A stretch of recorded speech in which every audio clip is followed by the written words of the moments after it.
when I purchased cocaine.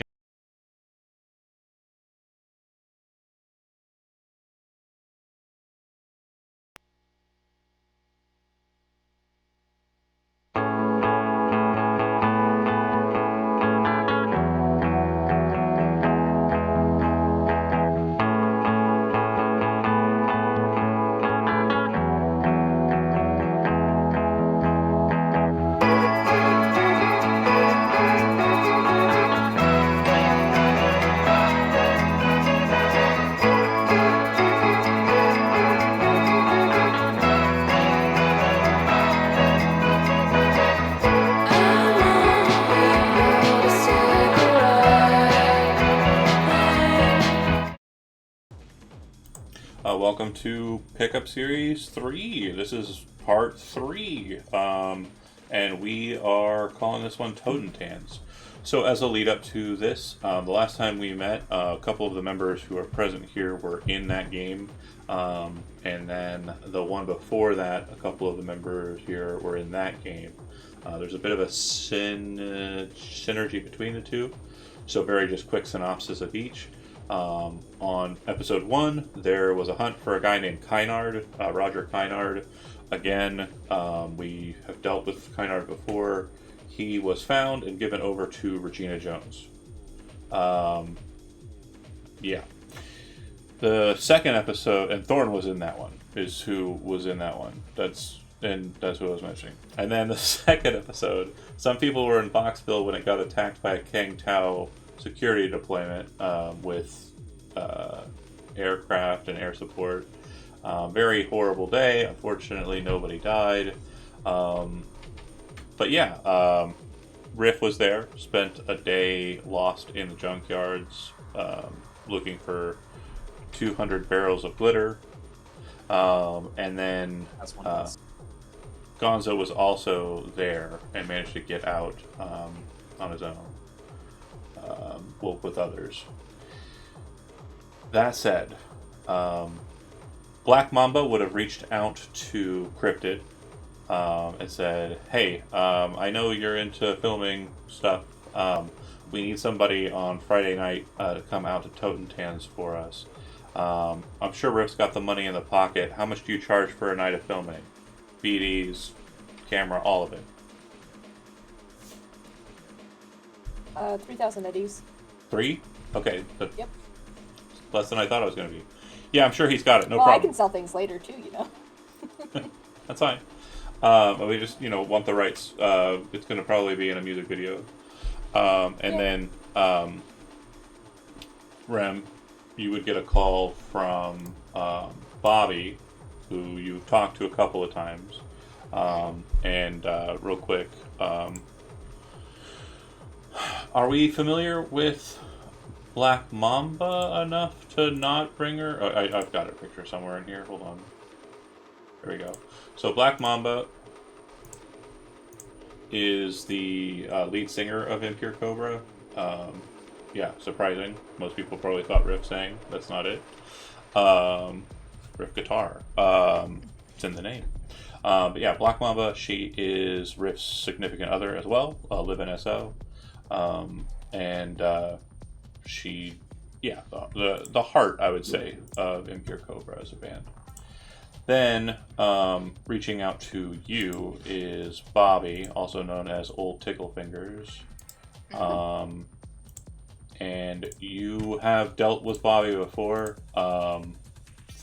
Thorn does a lot of the front line stuff.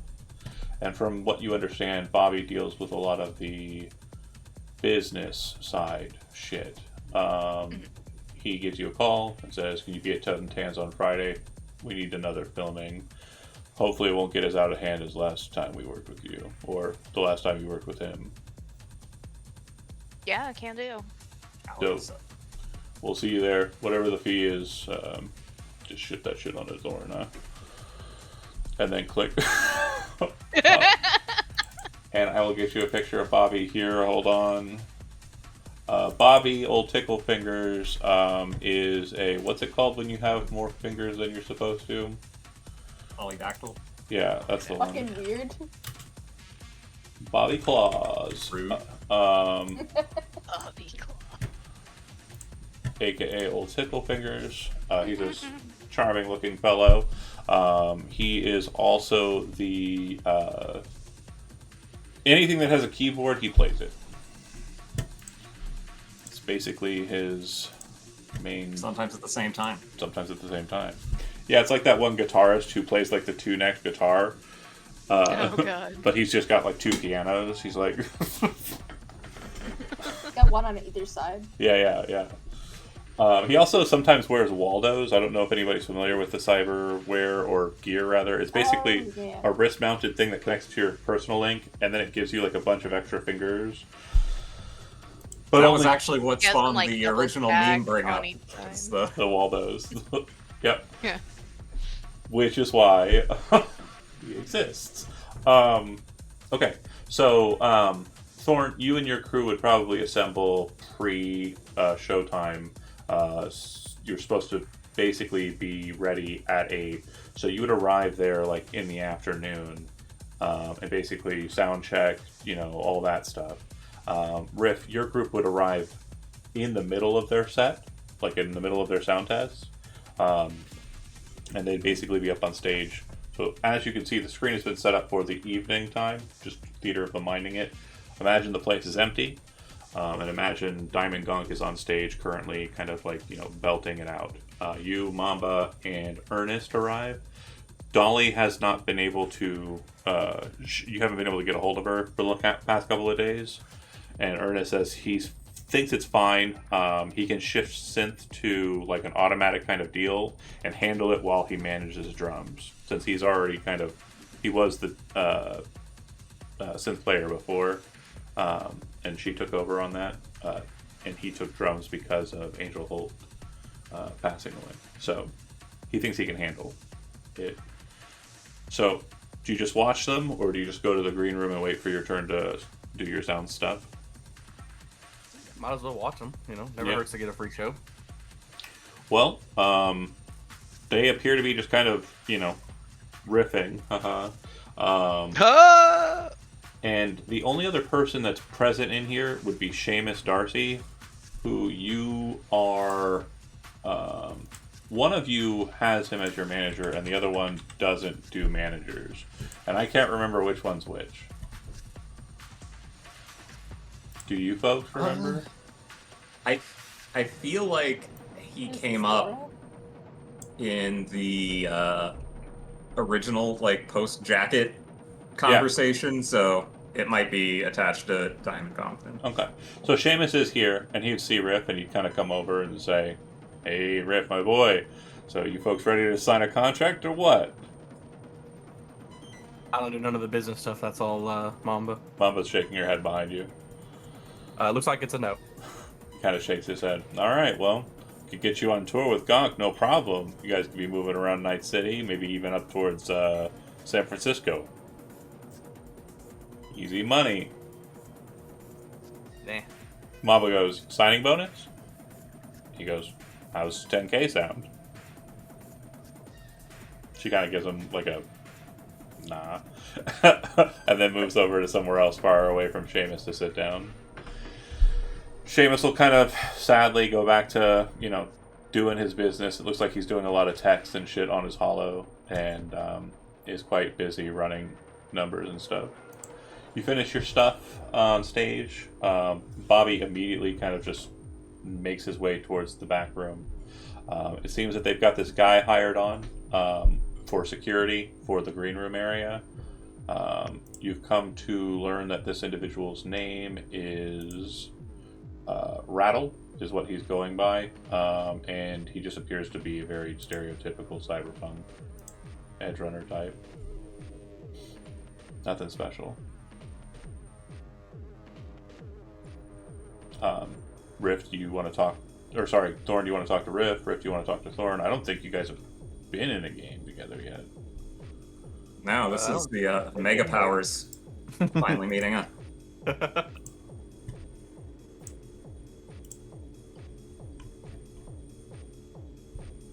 Sorry, I had to go find a GIF. Okay.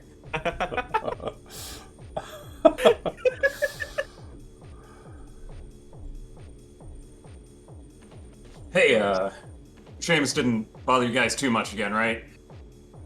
Nah, just asking the same old questions. Listen, I know how it is. Been on my ass for almost a decade now. You played Totentanz before? No, I don't think I have. This is where we got started. What kind of places you normally play? Just recently I did Bouncing Bennies. That was Alright. pretty fun. I had a pretty Right. big expo out in the middle of a road a while back. That was pretty fun. Blocked a whole bunch of traffic. Pretty great. You have many casualties at your shows? Well, that one, yes. Most of the time, you know, it just kind of depends on who's there. All right. Yeah, when you start the show, just don't be surprised if you set a new high score for that for you guys. Heck yeah. Oh, at the end of the show, I had this idea. I was thinking we get both bands on stage and we play this this kind of medley and called Diamond Cobra in My Impure Hand. You know, we have the song Diamond Hand on My Diamond Dick, but you know, like that's not really your sound or your vibe. So I'm thinking, you know, just we kind of lock it in together at the end. Ernest will go, you got the shard? And he kind of like holds his hand out to see if you got a sample for it. Yeah, I've been working on something. I can see how this goes. Yeah, if you hand him over like the data chart of like the music, he kind of nods and kind of plugs it in, and then just starts kind of vibing with it. Looks at Rip like, yeah, we got this. Yeah. Sounds like a good idea. All right, I'll get out of the way so you guys can set up your stuff. Make sure you're all set. Hopefully, it doesn't get too crazy for you guys. I was lost in a junkyard a couple days ago. It's pretty fun. Yeah, but I can't tell you in front of everybody else what exactly I was doing a couple days ago. But trust me, good time too. Heck yeah. He'll tell you. A real quick note: you have played Totentanz, but it was I have. Okay. it was a few years ago. Technically, Okay. yeah, you formed at your first gig was at Totentanz. You met Angel here. She said she was a better drummer than your drummer. And then during the again, your character is notably always high, so maybe you did forget this. But yeah, Probably did forget it. Yeah. one of your first songs was Totentanz Slam. It was an improvisational thing that you did with Angel Holt in your first gig as truly Impure Cobra. Before that, you were looking for a drummer. You found one. He sucked, and then yeah. Huh? A lot of that going around. We had to get rid of a drummer once too. Why is it always the drummers? You know? They're fucking dicks. Drummers are always problems, man. You just do anything weird to the van? No, we don't really have a van. We kind of just take public transportation because it's like the best. That'd be a little more awkward if he had done something. I'm just imagining them hauling around a bunch of equipment on public transport. It works. I guess it makes sense why you guys played a gig in the middle of the road then. Yeah. It was a lot of fun. Did the bus break down? Was it like a planned show or? Yeah, it was a planned show in the middle of the road. Oh, okay. Plans We haven't change. really had a lot of unplanned shows in the middle of the road. We've had a couple good Oh ones, man, you know? most of, like 90% of my gigs and songs are unplanned. Just all improv. You heard Self Storage Slaughterhouse? Yeah. Yeah, just chaos, man. Oh yeah. Both of you roll me a human perception check real quick.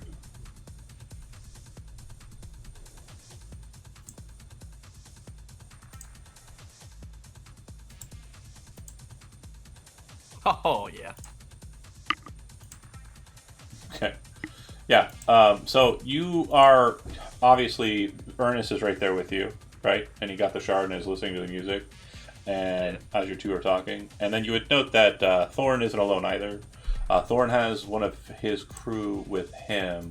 It appears to be bandmate Pistol, who again you would recognize as kind of the newer member of Diamond Gong, newest member of Diamond Gong, although still older than your band, I think. Probably. Right. She does appear to be giving eyes, as far as you can tell, Thorn. Not you. You have no idea where you even are right now. Probably still high, honestly.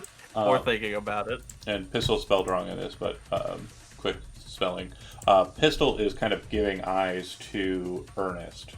Like, she seems to be kind of...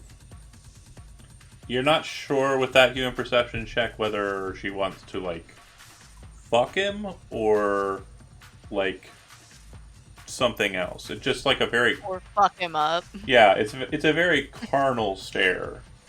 There's time for both. Yeah, do both. In the I'll, pit. Of course, we know those both.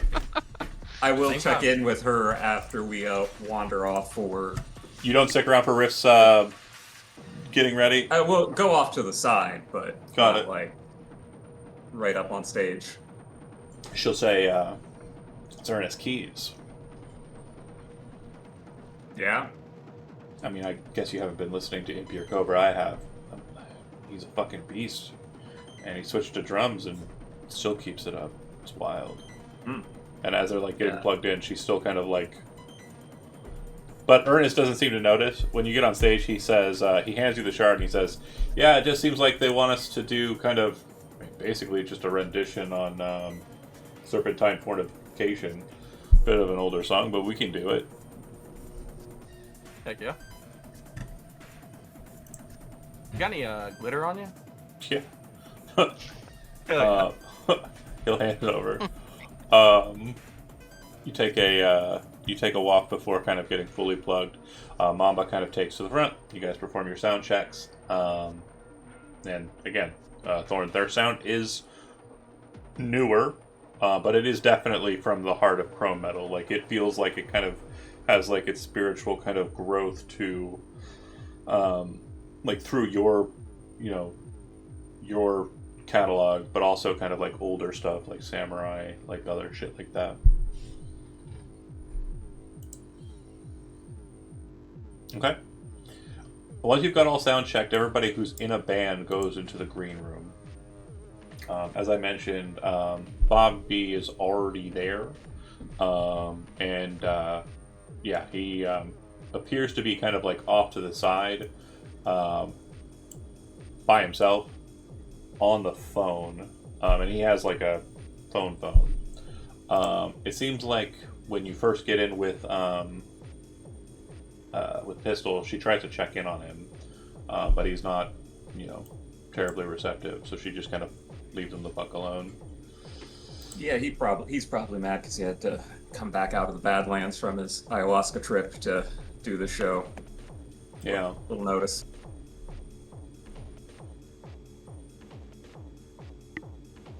Mamba and Ernest are sitting together on whatever they're sitting on. And there's a table in the middle, and the table in the middle has food, whatever would have been asked for by the bands, and a pile of Coke. Oh yeah. There's also a couple of carts, so like inhalers of Black Lace. If you are partaking, we are going to use the rules for drug use. So, Gallon of PCP. yeah, A whole a whole gallon. I didn't even know it came in a gallon. Science. Yeah. I better hurry up. She'll lose her head. So, are you partaking? Already Yes. did glitter. Okay. So Okay, so I'll just... say I probably just chill with the glitter for now, and then if everybody else is doing coke, I'll do coke. But So just as a heads up, glitter basically has similar effects to Black Lace. So go ahead and roll me, since you did it kind of earlier, go ahead and roll me a resist drugs torture.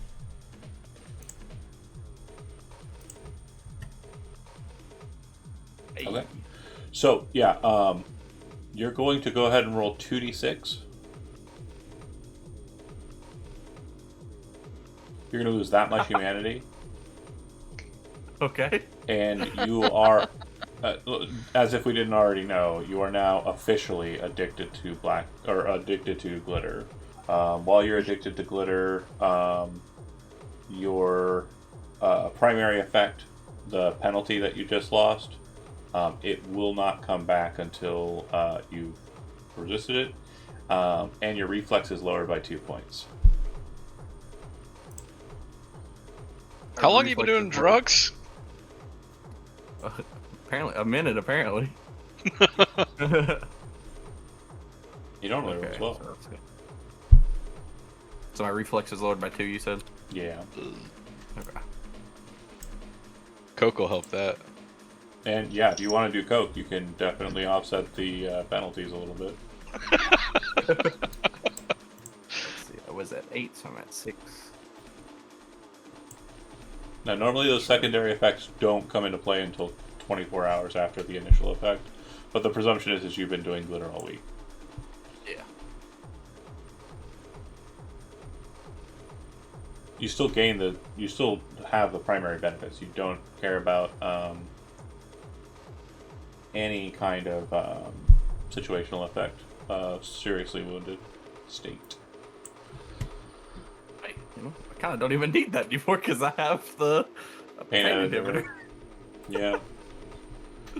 Switch to coke, I guess. But yeah, are you partaking, Thorn? Synth coke? I'm planning to go wild after the show. Okay. Cool. Okay, then if that's the case, then would you have advised your photographers to arrive on time, like on the scene, or early? At least I would have Rem get there a little early. Okay.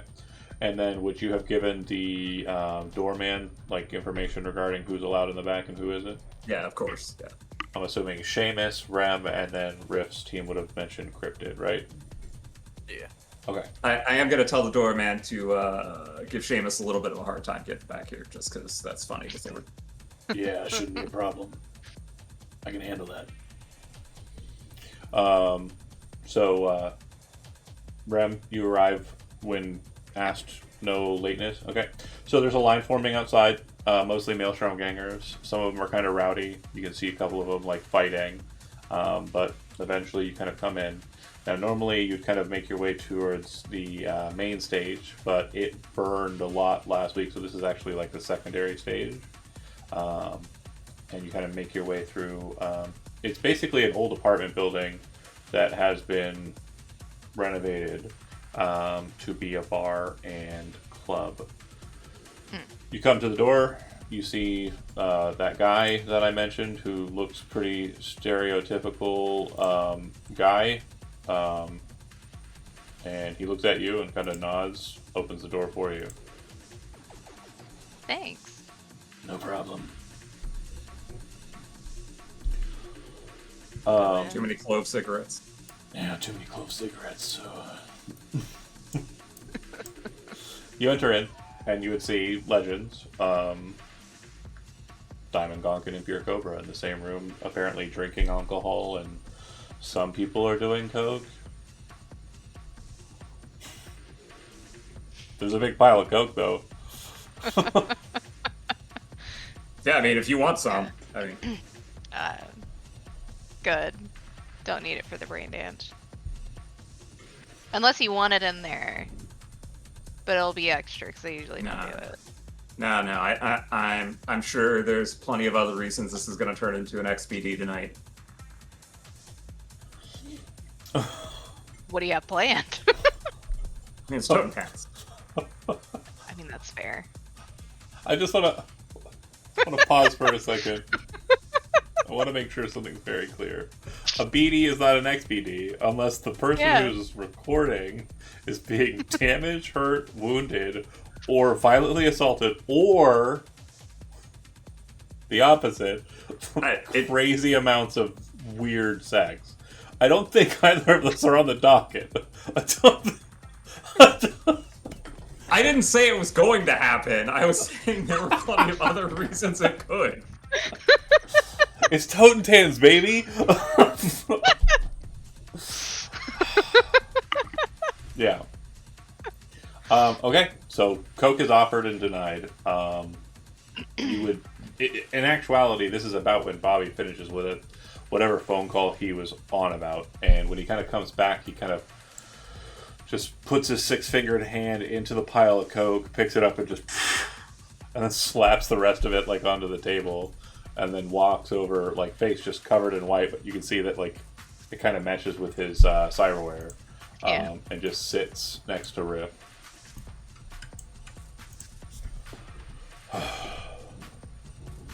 Nice. So is there anything specific you want on the tape, or? I'm thinking in the pit, because that's where it's going to be craziest. I've got up on stage, covered myself, so I'm thinking down there just in the chaos. Like full, just like party mode, right? Yeah, I mean, if you want to start swinging on some people, go for it. I mean, it's that kind of show. We'll see how the mood goes. I mean, God, how many people did they cart out of here last time we played? What, like 12? Man, yeah. So Pistol would say, yeah, it was about 12. But you looked over at Bobby because he's like your, main guy, and you notice that he seems to be kind of out of it and isn't really paying attention to what you guys are talking about. You good there, Claus? Fuck, man. Fuck. Bad phone call? Yeah, I just got word. Yeah. Pedals moving around in Watson. Van fucker. I'm gonna go talk to that guy outside. Make sure Yeah. he doesn't get back here. And he kind of walks off.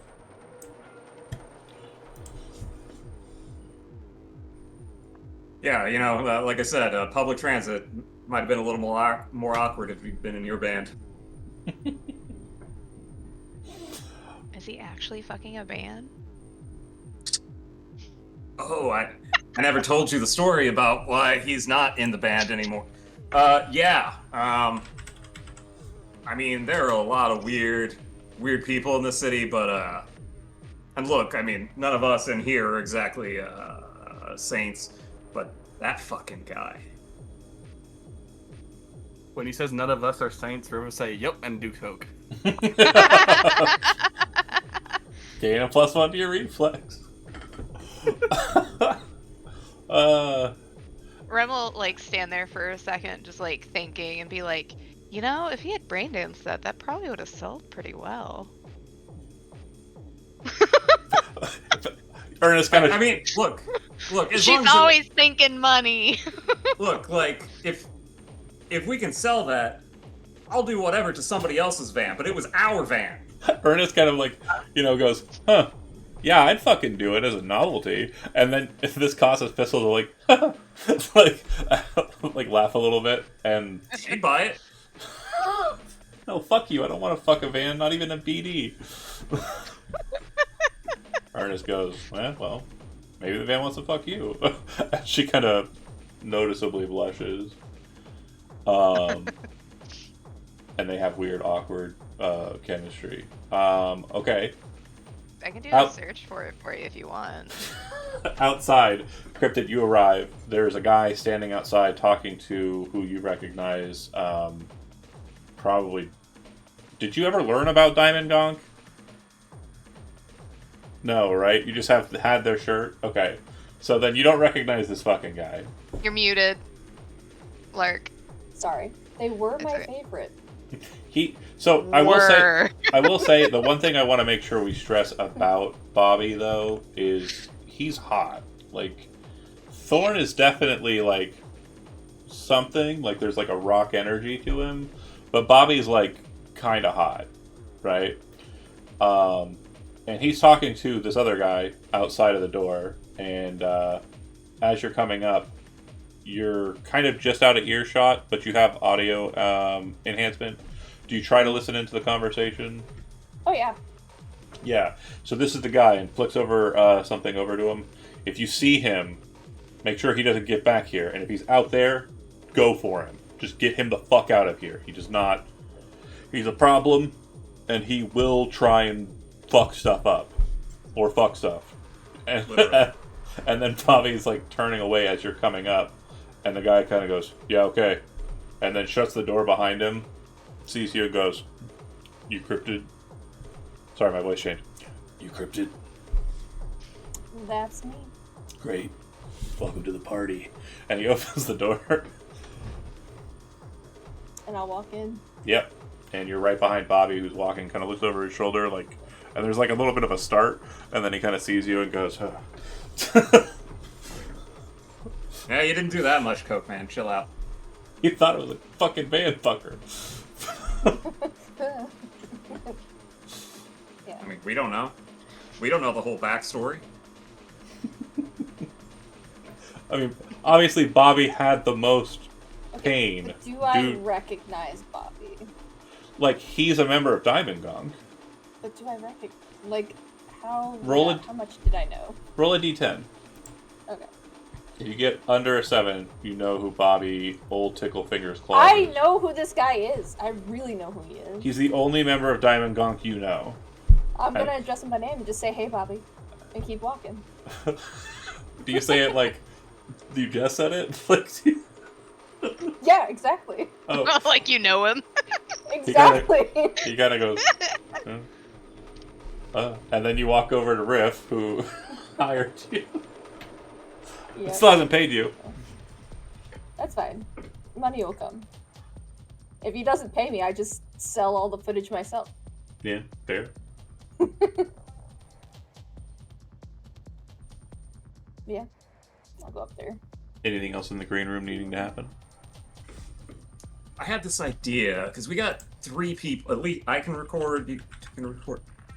Can we, like, lay the 3 tracks together so people can hop around the perspectives and, like, feelings, and we can make, like, a really limited run of that and sell it for a shit ton? Okay. Talking like a yeah. movie version of, like, just like a behind the scenes and in the scenes kind of thing. The whole Yeah. night. But what if we like connect eyes though, and then it switches? Real quick note, because something you just mentioned is something I've been thinking about for a while, so it's very interesting. But BDs are, you're inside of a person effectively, and you are kind of writing them as they experience something. If someone is also experiencing the same thing, you could have 2 separate points of view, right? And 2 separate feelings. And basically, like, you would switch scene to scene. You're switching from person to person in the same scene. And you're getting the same experience, but you're getting it from a different vantage point. Yeah, I've been thinking about that for a while. Like, Simo BDs. I'm thinking And also- the 3 of us can overlap. We could sell the individual ones Sync like them we're temporally. normally going to do. If you know what you're doing with BDs too, you can also like kind of blend them as well in certain ways. There's certain layers you can have. Yeah, it's really cool. I mean, Bobby's more the business guy. I'm just the guy that comes up with weird shit. But I mean, if we, like make a really limited run. What the fuck do you think you were taking that Militech guy's job for? You're the one making the money. You've got the eddies. I'm just saying for my Yes. purposes, it is up to Riff. He's the one that hired me, so. Bobby goes, do you not have the fucking money? What'd you already blow it on? I mean, I got money, but like So pay the ladies. percentages. Oh, we're talking percentages? Is that what we're doing? We're doing cuts? I mean, for the That's not limited going to be run, me then. That's going to be Seamus. Yeah, we'll figure it out. And I think It's he fine. already left. Probably for the best. He wouldn't survive the show. He knows that. Fucking old hack. Mickey was the real fucking star of that band.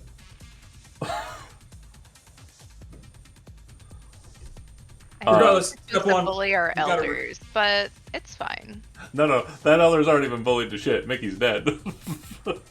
Oh no! I meant, Oh, you meant Seamus. for Seamus. Yeah, he's kind of a cock. It's fine. Takes way more than he should.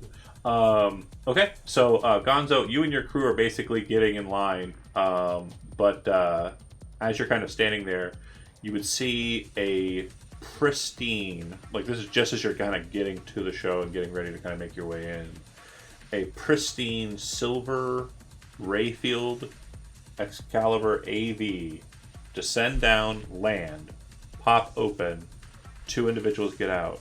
One you recognize, everybody in the Glen and everybody in Kabuki and everybody in Japantown knows Zigzag. He is a fixer. He is well known as kind of one of the top tier fixers in Night City. He's been running since the time of the Red. He's kind of a big deal. And he is wearing his typical kind of just vibrant green and yellows, smoking a cigarette. And alongside him is his bodyguard. A lot of people don't know his name, but you know he is got a bit of a reputation as a cold-blooded, hardcore killer. These 2 get out and walk up to the front. Bouncer, who is like a Maelstrom ganger with 3 arms, so 2 on one side, 1 on the other. One of the arms has like this big old meat cleaver of a blade kind of attached at the wrist. And they walk up to him. He doesn't even check them. He just kind of waves them in. And these 2 walk in, no problem. While you're in line, are you trying to make any moves? Or are you trying to kind of get ahead of the line and get in faster? I mean, I'm just here for the people, right? I got little baggies of Coke. I got lace whippets. And I'm just, just trying to will and deal. I got money with me. Money's holding the cash, right? Yeah. Clear Ego's there just there for the vibes. And everyone else, you're not we're just waiting for the show. You're not selling at street value. You got to sell low because you're not like a fixer. Yeah. You're just trying to move the product. Go ahead and make me a street. Yeah, I'm trying to make sure we have a good night. Go ahead and make me a street. I'm doing it for the community. Just give me a streetwise roll. Yeah. Okay, so yeah, the vibe is good. Money's taking the cash. I'll get to the details of that later. Not terribly important right now. But yeah, you are definitely making friends in line. Super cool. Cool vibe. You've got like a little bit of a powwow, like kind of ring, and everybody's kind of like taking one of any heavy hitters in the line. Like just big fuckers or no. Most of the Maelstrom gangers that you're fucking with here, they're pretty standard, right? There's this one lady who seems to be the kind of leader of the group that's in front of you. She is, kind of hot for a Maelstrom ganger. Again, you think you recognize her from somewhere, but you're not sure. There's a vibe here that's kind of strange for sure. But she is kind of a baddie, as mentioned, and she's the one that kind of is leading the Maelstrom gangers that are kind of directly in front of you. She pulls out a machete and kind of puts her baggie onto it and just kind of takes a quick drag and then passes it over to her friend, and she's just smiling and kind of all laughs while they're talking. Hey, how about a trade? What you need? I just got this from Boxville. Just some nice synth coke. With a couple of things. You were at Boxville before it got lit up? I was there as it got lit up. Damn, alright. Whatever you need, we can give to you. Just tell us stories. I'll toss her a bag. Yeah. Talk about, and the Kang Tao. The coke she was doing was stuff that her team bought from you. She doesn't have her own. Oh yeah. She bought your baggie. She poured it out on her machete and said. Oh, fair. Never mind. Yeah, but if you kind of start telling your story, she'll walk over to you as you're kind of vibing with everybody, and she'll hand you basically an aerosol. Oh fuck yeah! You hit it. I'll smash it, yeah. Yeah, you recognize it as glitter right away. Boom, it hits right to the fucking head. Yep, it works like black lace, and it's just a lot stronger. The you also ignore I can't remember exactly what it does. It's not terribly important. You just are feeling fucking good. Nice. Okay. Eventually, the line filters in. Inside of the space, you guys are inside the green room. Rem, Cryptid, if you two want to roll out and kind of look around, you can. Obviously, the talent, probably not so wise, but if you want to, you see how there's like that big red sign to the north of you in the green room? There's a door underneath it that leads around the back to the stage. So if you want to look at the stage or out from the stage, you kind of go around to there and can view stuff that way. I know it was mentioned as a joke, but I want to make sure it is very much a valid option. Cryptid, there is a ladder on the far side of the area. If you wish to go climb that ladder, you can get into kind of the stage space above and pretty much everywhere above the dance floor as well. If that is... You're muted still? Sorry. It's okay. I said I'll wait until things get a little bit more involved before I go up there. For sure. So is anybody moving outside, or are you guys staying inside the space? Again, there's beers, brosifs. I'm gonna grab a brosif and then head to the pit. Okay. So you take the brosif from the green room. When you kind of come out and head over to the bar, it's kind of getting packed. Like there's a lot of people there, probably more so than the tokens kind of relate. And a lot of people are kind of like yelling in their orders. The two people behind the bar, you don't recognize the woman, but the guy you may recognize. Did you ever go to the chapel bar that got destroyed by Mortician and his little powwow into cult activity? I don't think... I definitely haven't gone, like, during a game, but she might have. Okay. Well, at some point. Did you... No, that would have been Letty time. It was back in 2077. So you don't recognize either of them.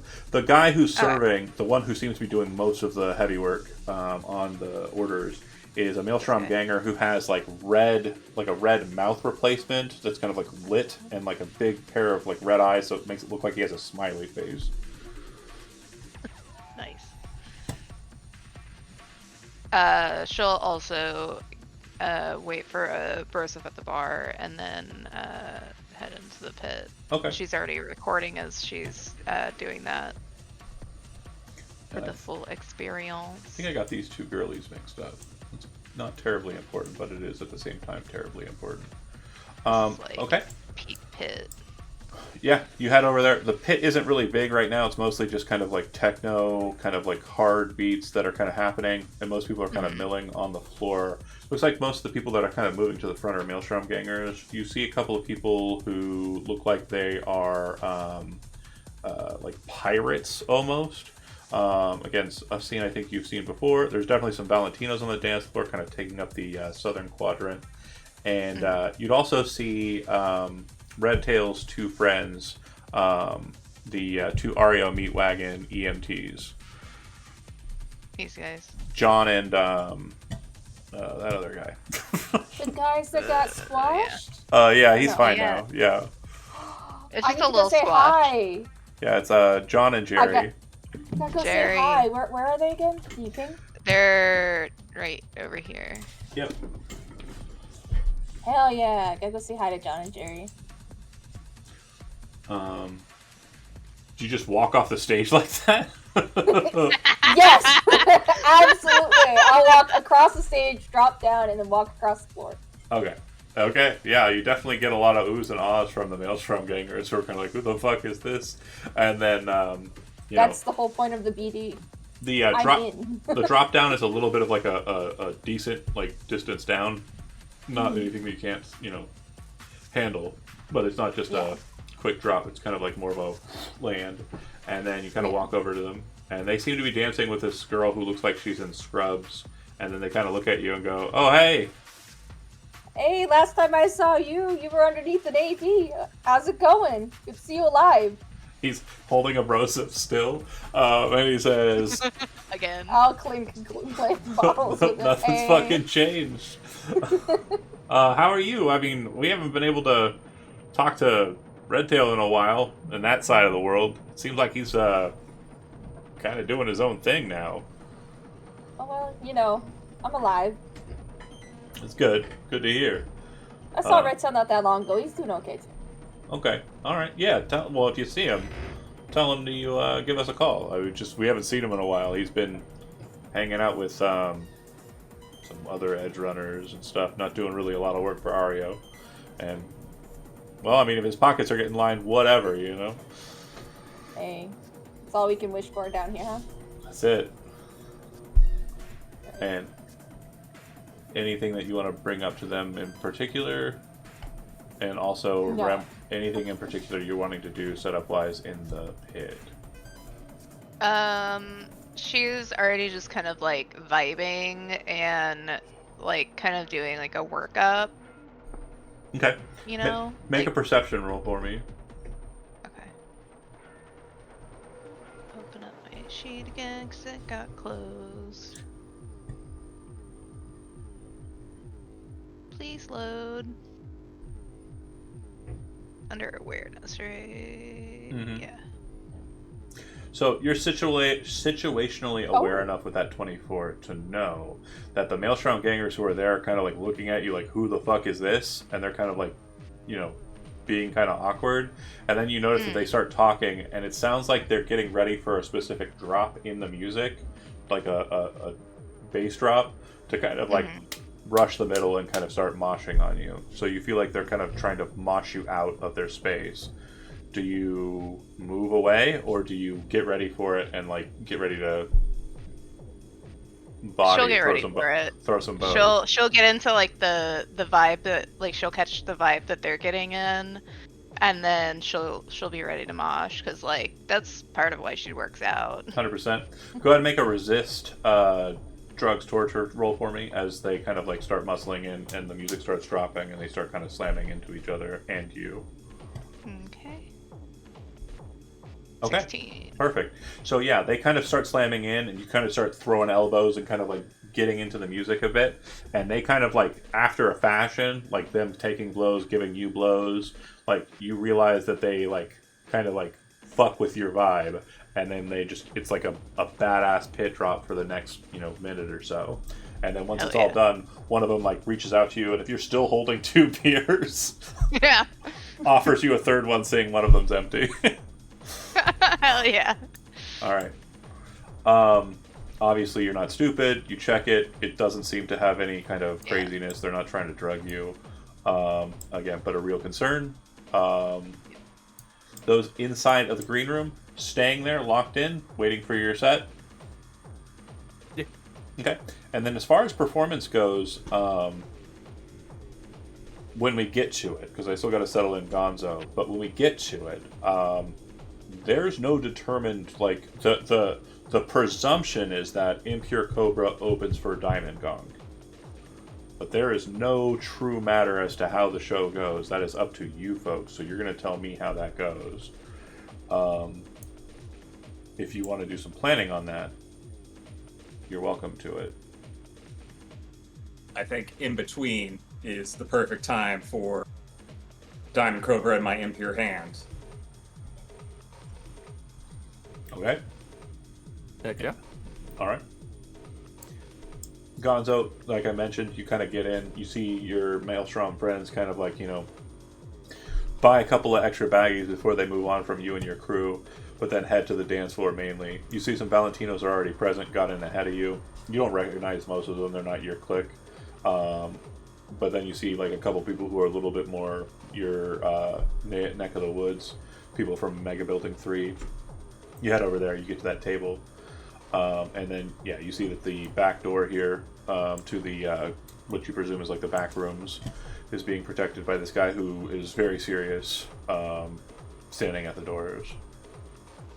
It's not Salt, right? Oh, no. Where's Zigzag at? Zigzag, you don't know where he's at. You can make a perception roll to try and find him. Yeah, sure. I need a better than a 17. Sorry, is that under? It's under Awareness, yeah. Close. All right. Yeah, you'd have to spend 2 luck to get it if you wanted it. but I think it's you're okay. burned. Yeah, I'm burned. No worries. Yeah, your presumption is that he's probably up on the balcony, like on the right side of the space, but he could also be in the back rooms for all you know. But yeah, you don't see him. Money's kind of counting the money and putting it in his pocket. Like, he very quickly kind of puts it away when people over at this table here start looking at you guys. But when that happens, you see Summer kind of get up and kind of look at them like, what the fuck you looking at? And then they kind of just, stop glaring. Yeah, under his breath, Gonzo would have whispered to Money, I fucking wish they would. Clarigo kind of pats your shoulder. It's probably not so great.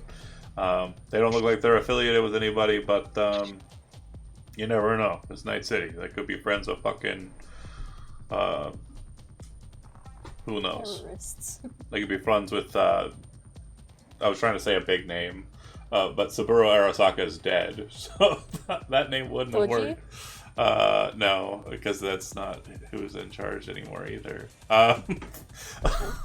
Yeah. Oh. Yeah. The ghost of Fisk. It probably says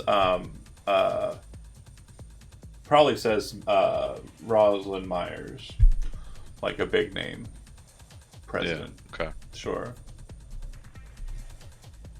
The fuck they doing? Fuck if I know.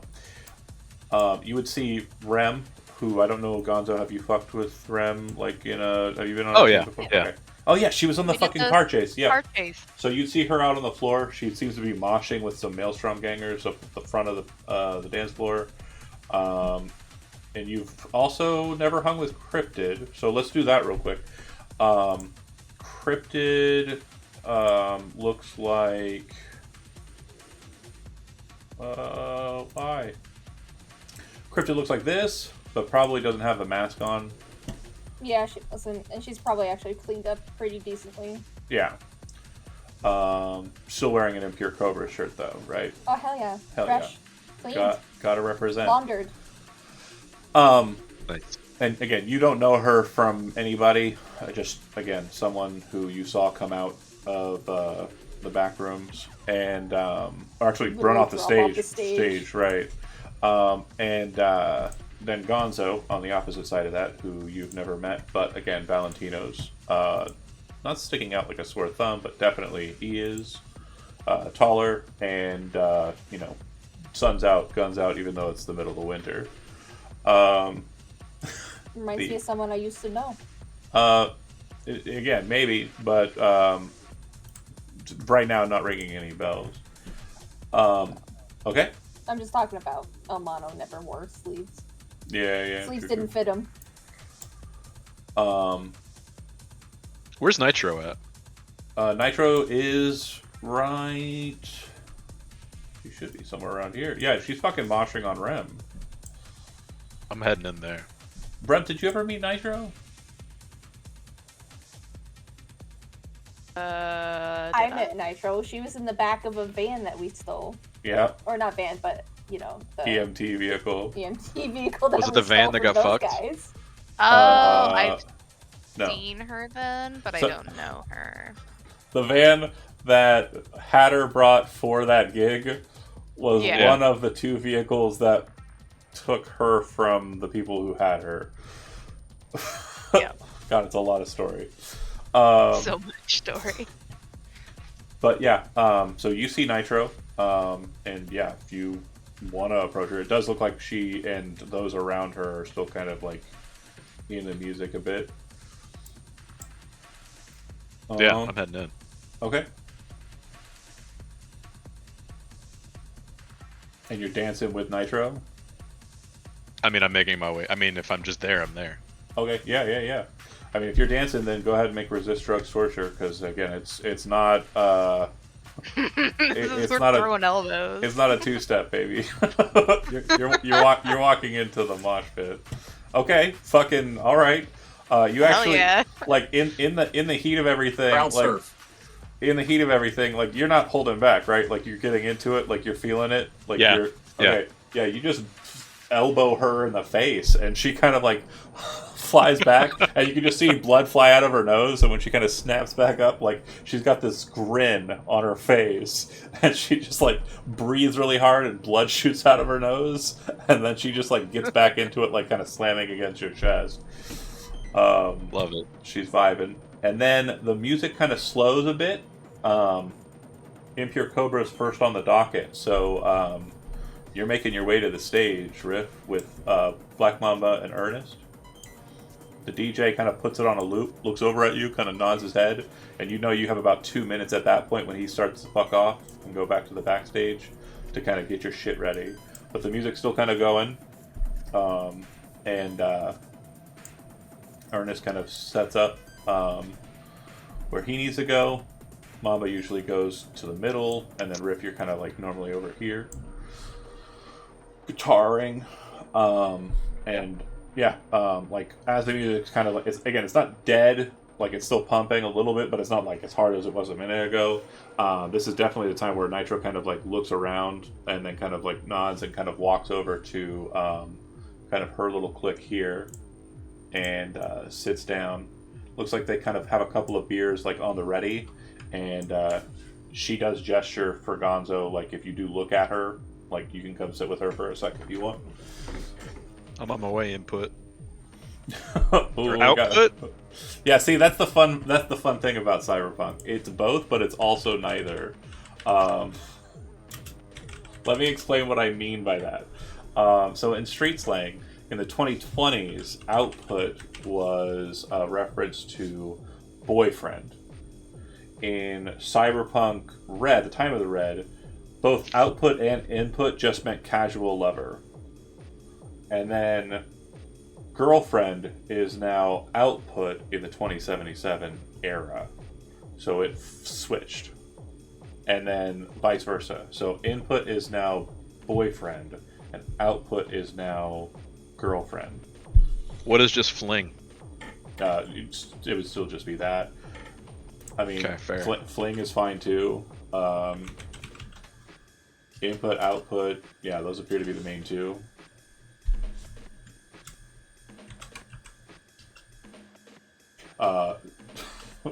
Definitely an older one. What do they have at the table? Beers, mainly, and it looks like they've got. I'm trying to think of a food that would be kind of. It's basically like chicken wings, but they're not really chicken and they're not really wings. Yeah. All foods sent to meat. Oh yeah. Like the cauliflower chicken wings. No, they don't even have plants. It's probably cardboard.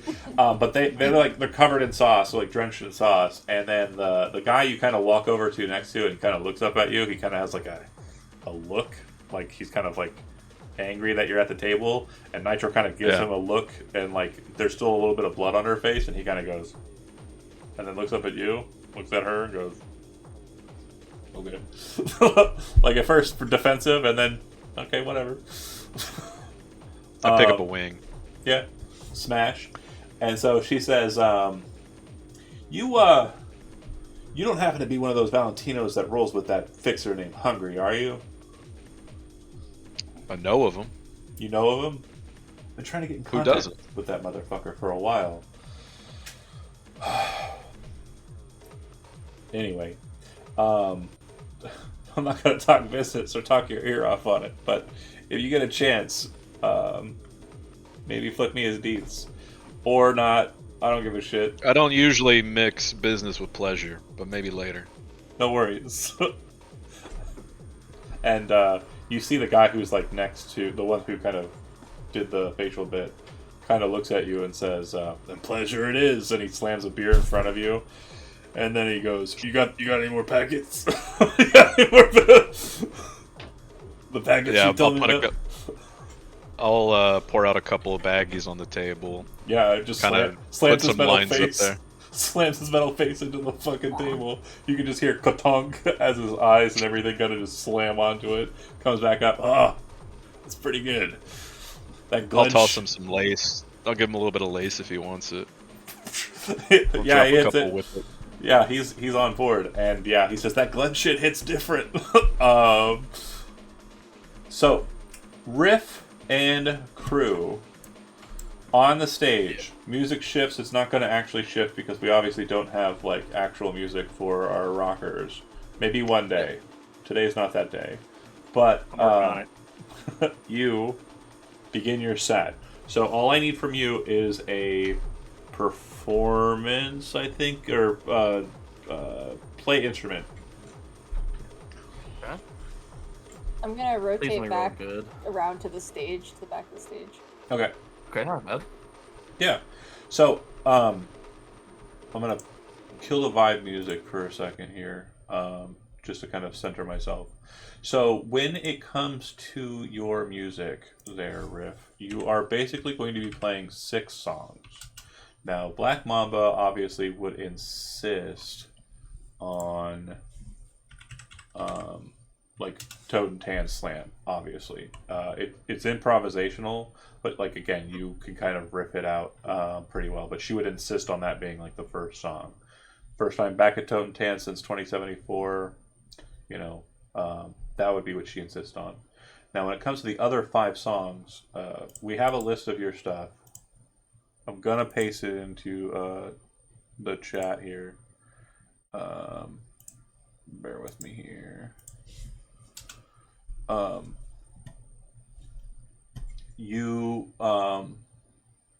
Sorry, Ernest will choose 2 of them, and then she'll choose another one. So you only have to choose 2.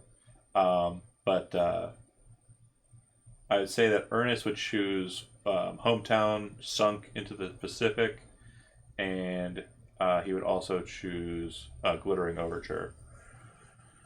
Okay. And then Mamba's other song would be Good Boy. Okay. Which 2 song titles do you want? Or is there a new song that you've been working on that you want to kind of put out here?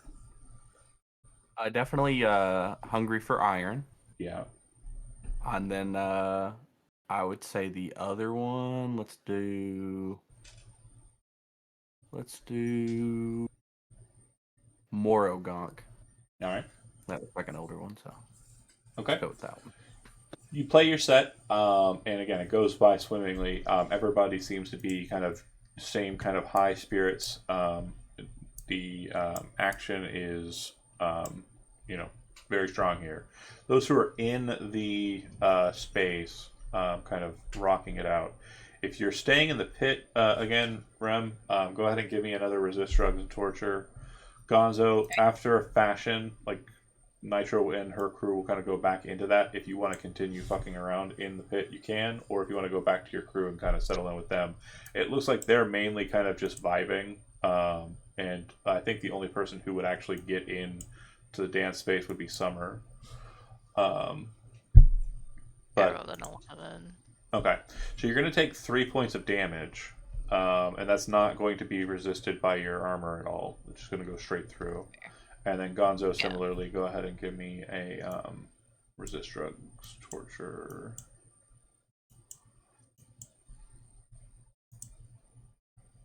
Yeah, you are definitely built for this. You are definitely built for this.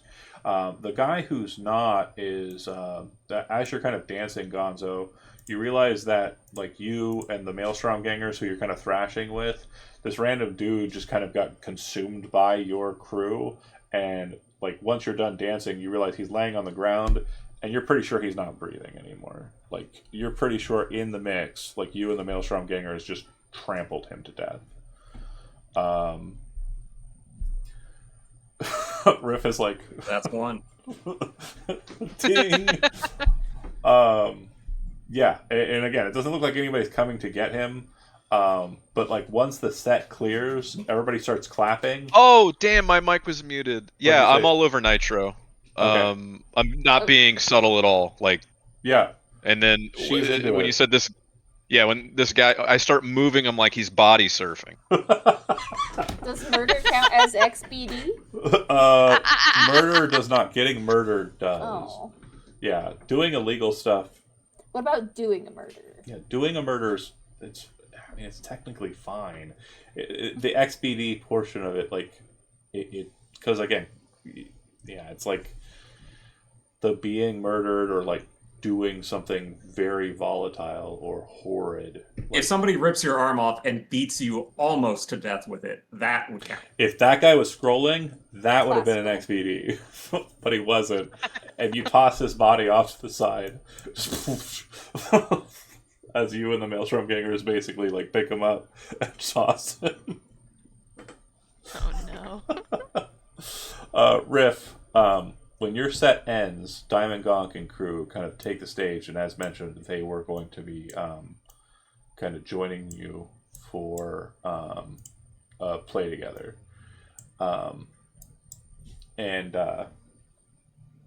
Thorn, do you kind of move over next to Riff, or are you taking the other side of the stage? I feel like since Thorn is the one singing, probably next to Mamba. Yeah, probably back and forth since Thorn is also playing the guitar at the same time. Yeah, so in between the two. Oh, that's great. We've got a throuple. Okay, and then Bobby like stands next to Ernest and will kind of pull out his own like move over his own synth board and kind of set it next to it. Pistol kind of takes to the back and gets her bass ready, and then I don't know why Danny doesn't have a token on the board. I am confused. I mean, he hasn't earned it yet. I mean, he's on probation until he lasts a decade without fucking a van. They put him in the corner where the drummer goes. You haven't proven yourself as good yet. I swear to God, this is going to be massive. I am Danny Octopus. Yeah, I mean, it turns out the reason that he can play so many drum kits at once is not because he's an octopus, it's because he's that fucking massive. Oh no. He's holding a bunch of it wouldn't work. The science, it's just not there. But no, there he is. Do I look like I'm a fucking scientist? They play their joint song. And again, what was the title of that song? Just so I can type it. Diamond Cobra in my impure hand. Cobra in my impure hand. And basically, this is from what I understand, it's basically a riff on Diamond Dick, or Diamond Hand on my Diamond Dick, and the Impure Cobra song, Serpentine Fornication. Is that fair? Yeah. Okay, so whenever we make those songs, we have to make a third song that is those songs fused somehow. One day we'll be good at music. Today's not that day. Okay. Performance check from both of you, and we'll see how well this duet goes. I'm gonna roll bad on this one. I can feel it. I've been talking so much shit, it's my turn to choke. Don't worry. Okay, so my roll was at 3, so that means it would actually be higher because I can't roll less than a 6. Okay, so then with that, it would be 3 higher, so 17. Yeah.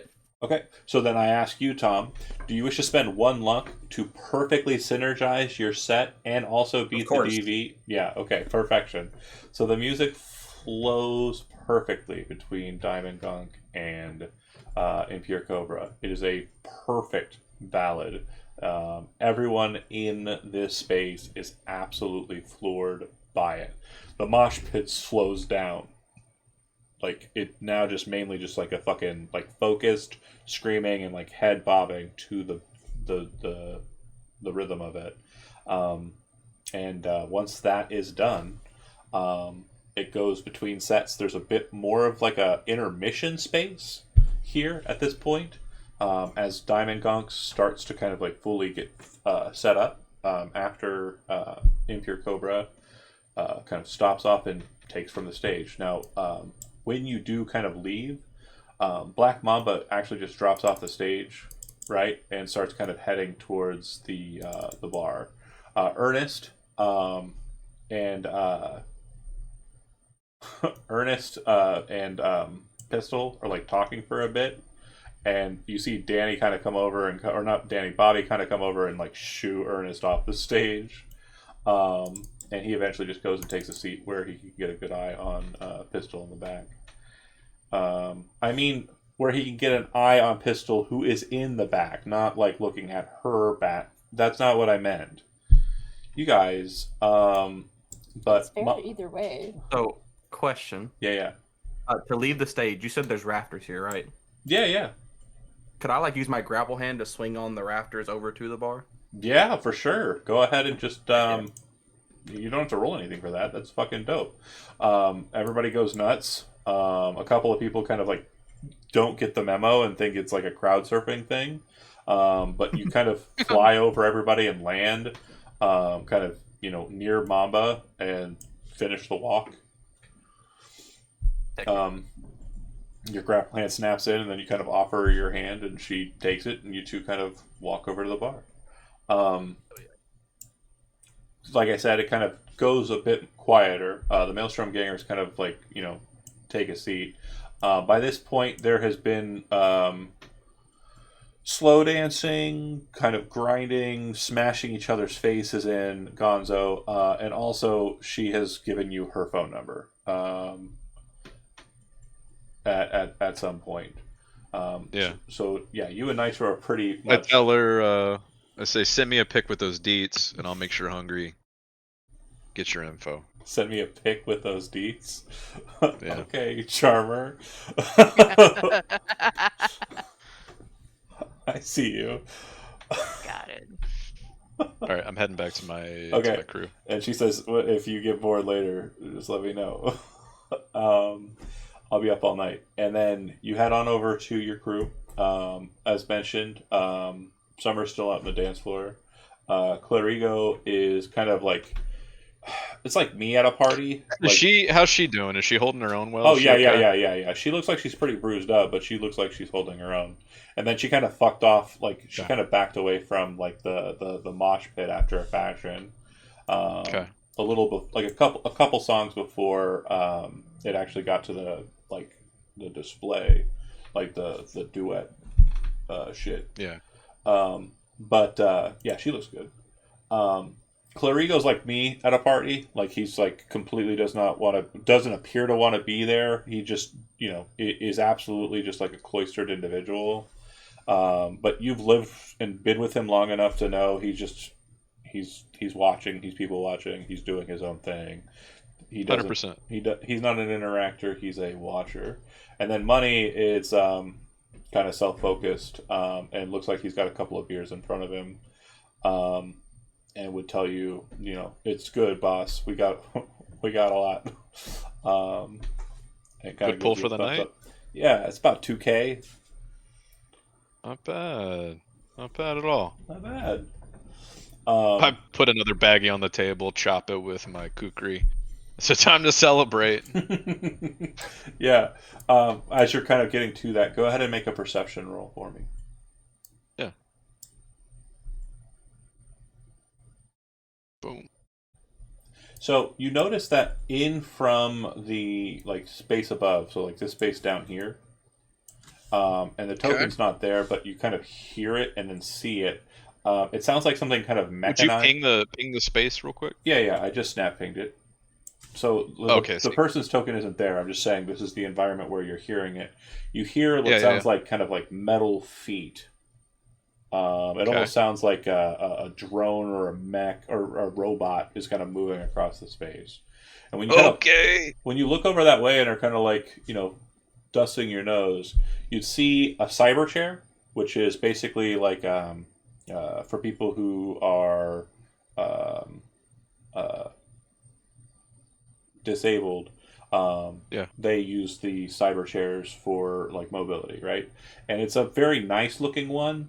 And it has a woman seated on it who you recognize as kind of a newer fixer in the Glen. The individual's name is Delphi. And you haven't done any jobs with her, but you know that she's kind of connected to Hungry. And again, this is what she looks like. She is seated in her chair there. You can't really see the chair much. But yeah, you would know. What kind of muscle does she have with her? Or... She's just got her. It's just the crew. Her in the chair. Just her. All yeah. right. And then she makes her way around to the kind of north side, the VIP area. And it's as you kind of notice her moving into that space that you would see that over in that space, you can see a couple of faces that from this distance you think you recognize. Mainly Zigzag. And then it looks like the leader of the Maelstrom gang, Brick. And you see an old, like grizzled, white bearded black man who you don't recognize, or do you? No, you don't recognize him. I'll post a picture of him though. Hold on a sec. Okay. I might post a picture of him. Give me a sec. He looks cool. He is very cool. Sort A to Z. Do I have him? Is he under this? Nope. Add handout. I gotta add him, sorry. I don't know how he wasn't in here. That's actually annoying to me. Bear with me, folks.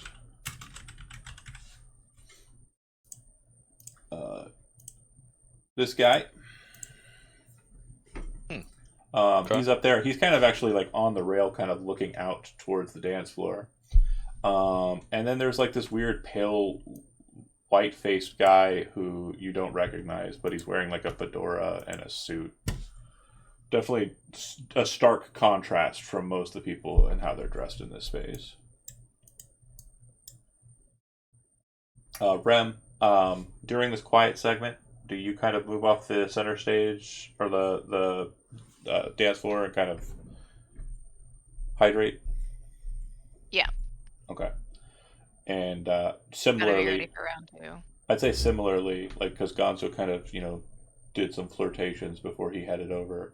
You'd kind of be arriving at the bar at about the same time as Riff and Mamba, and then Gonzo would be sitting at his table just after you arrive there. You get handed a bottle of water, obviously, a bit more expensive than a bottle of beer, so they have you pay for the water. The water is 50 eddies. And you would hear the same sounds that he heard and kind of be aware of the same stuff that he is aware of. Spatially, you're kind of close to the same spot. Riff, I assume you don't give a shit. I mean, I've got the Cyber audio suite, so I definitely heard it, but I'm not like paying much attention to it. Sure. Yeah, and Mamba will get us both a bottle of water. She pays, and then you grab the brosives. I'll turn the music back on. Cryptid, you're still behind, kind of doing your recording stuff. From this vantage point, go ahead and give me a perception roll. Okay. Awareness. Uh-huh. If my sheet's just not working. Hold, there we go. You would notice the lady in the cyber chair come in. You would notice the direction she's going to. You'd see up in the VIP suite. You would see Zigzag. You would see all the others. You'd also be the only one that sees that Flasher is up there. For those who are familiar with Flasher, aka Mount Adventure, he is another fixer. And I believe some of you have met him in person. I'm gonna try to make my way closer because that's a lot of fixers in one area. So that's about 20 feet up. It looks like there's kind of like a razor wire set up around the exterior. The only way up is through. So you'd have to kind of go southbound and down, back up the stairs, and then kind of into... Do any of the rafters go close to there? No, actually. It looks like the rafters are directly over top the dance area, not terribly close to that location. You could get an eye there, and if you have an audio suite, you could get an ear there, but you're certainly I think that's what I'm gonna do. Okay, so you kind of pop up into the rafters. Go ahead and give me a stealth roll. Okay. Funny. DV on this is going to be 15, so you need 1 point, or you fail. I need 1 point? Yeah, okay. You have to beat it by 1. I'll use the luck then. Okay, 1 point of luck.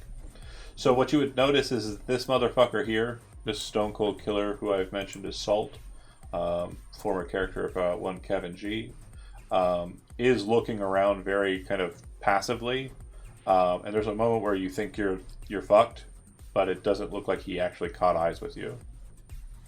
So you're up there, and you're kind of able to hear a little bit of what's going on, and you would hear this woman, the woman who's in the cyber chair, kind of arriving, and Zigzag goes, "Delphi, welcome."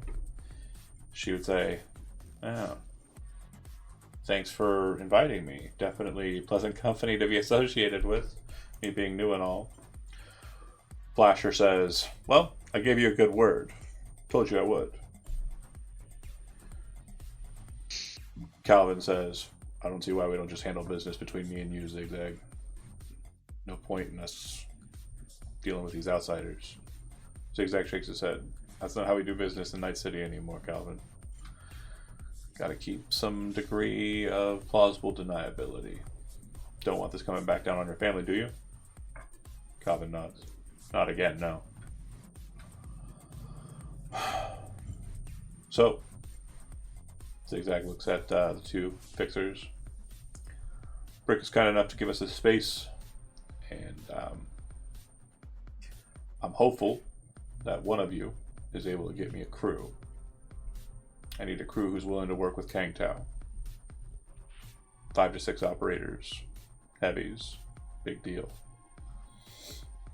We're going to be hitting something pretty heavy. Now, I'm pretty sure we got one already on the docket. Somebody who kind of owes them a gig. But besides that, this is a big deal. Do you think you got some edge runners you trust? Delphi kind of shrugs. Yeah, I do, but I don't think he's going to be... Well, I don't think he and his crew are going to be really up for this kind of work. I'm not offering anything else. So if you don't think you're up for it, working around with Kang Tao, doing work against another corporation, I'm going to ask you to keep your lips sealed and you can go ahead and head out. Delphi shakes her head. I'll hear you out. Zigzag shakes his head. That's not how this goes. You're either in or you're out. There's like a moment, like a kind of tense moment, and you can kind of see the assassin guy kind of leaning into the conversation a little bit more, like he's ready to do something. She'll shake her head. I'll leave this one to Flasher.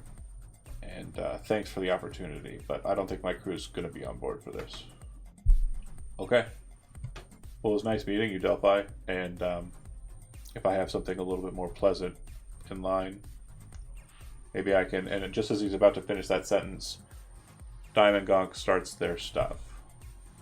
And you'll kind of hear them, but not really, as they kind of stop the conversation and kind of focus on the entertainment.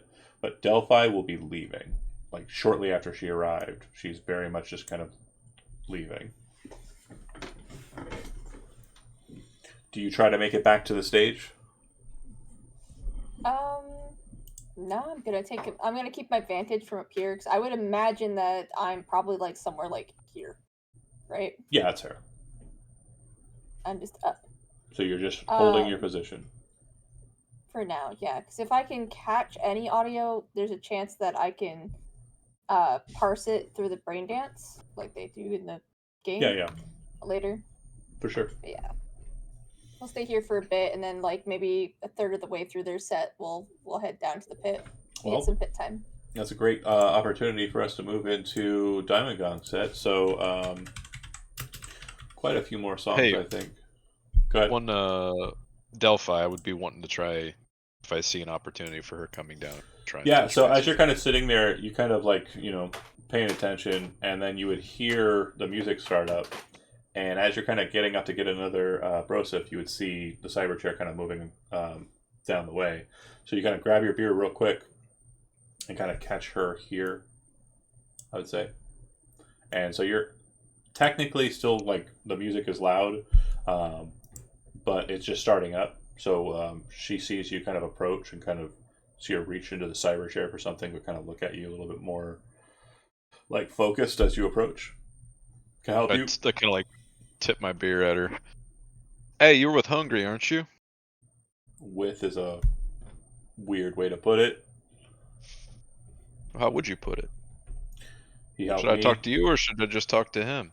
What are you talking about? So Maelstromers seem to want to get a hold of him. One goes by Nitro. I'll send her. I mean, how did she send me a picture? She does, but it's not a Is picture it you'd share with lewd? Pleasant Company. Yeah. Alright, I won't send that.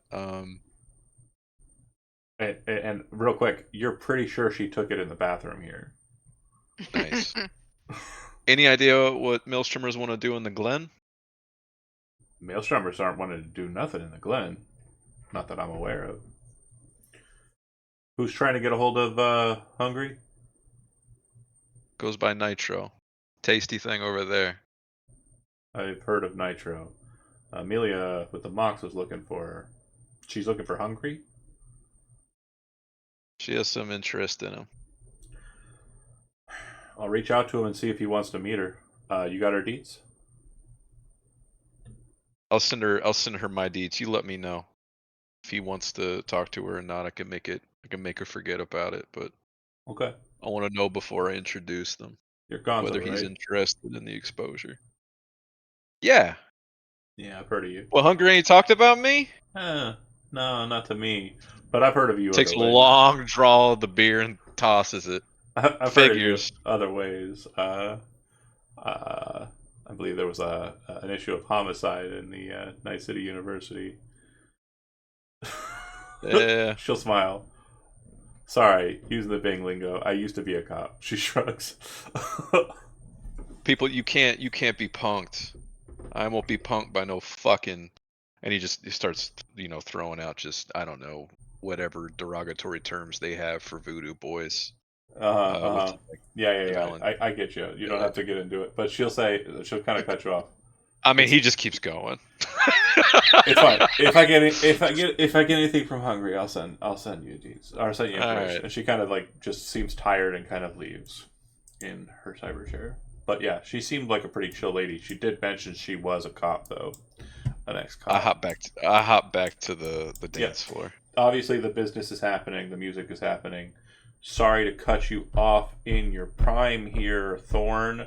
Sorry. No, it's okay. Does anybody else have any other business they want to handle before we get started, though?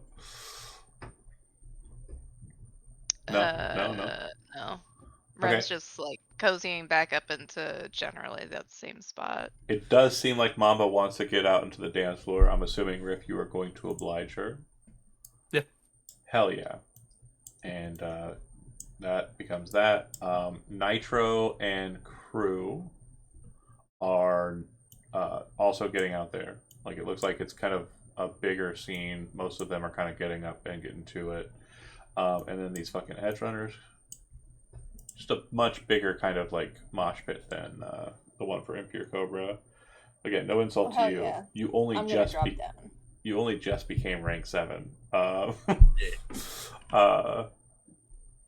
Tom and Diamond Gonk has played here several times. You've been gone for a few years from here. Tom, would you kindly roll me a play instrument check, please? Or I don't know. Singing is not a thing. Performance isn't a thing. Yeah. It's play instrument for singing. Give it. All right. Do you want to spend any luck before we get through it? I'm going to spend one more point. I'm going to spend my last point to nudge it up a little bit. Okay. So obviously you're kind of like the maestro here. Bobby doesn't have anything in particular that he wants to play other than God rolled 2 6s. I got the set list already. Okay, give it. So we're going to start off with Nightmark and Nosedive because that was the very first song we played here like 7 years ago. Yeah. There may still be a couple people alive in the club that actually were there that night. Not a great survival rate for people that are here normally, so might be one or two. Then we're going to follow up with God Rolled 2 6s. We're kind of going in a chronological order through For sure. the Diamond Gone catalog here. And because this is the type of crowd I'm playing for, we're going to follow up with We're All Just Scott and Skull Fucking. And then we're going to close out with Panic on the Rooftop. And then the last song is going to be Diamond Diva, which we're playing in public for the first time, and I'm going to see if she is here at that point in time. Yes. Okay. So like throughout the entire set, you're not even paying attention. You were just like you're like rock god, sweating. The hair is kind of like lashed to the face. You're absolutely getting into it, and I am also trying to rile up the crowd because I'm going to see if there's one body over there. Yeah, that's not enough. I'm going to be like, look, guys, come on.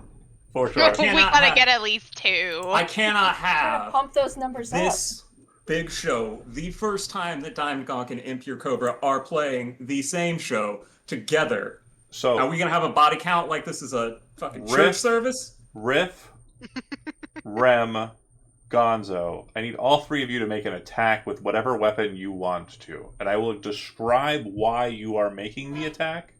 And I will ask you if that is a situation that you agree required that attack. Okay. I would like to be down on the floor too. Could I just do judo on someone? You said you weren't going to be moving until about a third through their set. This is very early in. Okay. Could I at least just do like judo on someone? Yeah, whatever attack you want to do. You want to rip out the rippers? Okay. Whatever you want. No. Like we're flipping someone. Okay. Just Gonzo. Okay. So what ends up happening is this Edge Runner crew that was kind of like looking at like they have like a Tiger Claw lady that's with them, and she kind of backs off like from them. Like she doesn't seem to like the vibe. But when they start kind of getting into it, they start messing with the Maelstrom gangers, and Riff, one of them reaches over and grabs Black Mamba by the waist and tries to pull her over, and she just backhands him. Then Rem kind of like sees the situation and is close, grabs that guy and flips him onto the ground, and then 2 dudes with big ass handguns just point down at him and just pull the trigger and kill him. Nobody seems to lose a beat in all of this. Just boom, bam, bam, bam, and everyone's dancing, baby. And getting it, and like this is probably right during whatever the second song was, which was conveniently God Rolled 2 6s. God Rolled 2 6s. Look, I know how to run a show, man. I've been doing this a lot of years. I'm gonna say damage wise, I'm gonna put 2 6s on the overture. I'm gonna put 2 6s on the magnum opus. That's just an absolute obliteration of that man. There's just no head left. Yeah. His friends actually are like apologetic or kind of like, no, fuck that guy, and they like start dragging his body away. I'm looting his pockets before they drag him away. Oh, he doesn't have anything. When we transition from God Rolled 2 6s to the next song, I'm gonna be sure to call. Well, now that dude is just Scott, and then go into Scott. Yeah. In the next like couple beats, you said you were moving down from the rafters and back behind the stage, right, Cryptid? Yes. Okay. That's why I was muted. No, I understand. We had to drive. Look, that is exactly the vibe of this show. That is the vibe of this show. Yeah, there's just random screams and like that 5-second brief pause as we're literally taking up sound. Then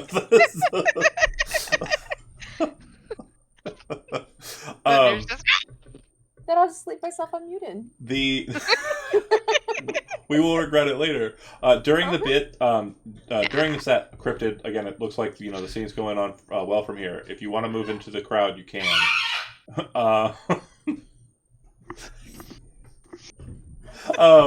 But I will say that 2 more people do lose their life in this pace. One of them is a Maelstrom ganger who literally just short circuits and falls over and dies from the music. And then the other Our Rock. The other is one of the guys who was with the guy who got shot. He kind of goes back into there, and the Maelstrom gangers didn't get the memo, and so they murder him as well.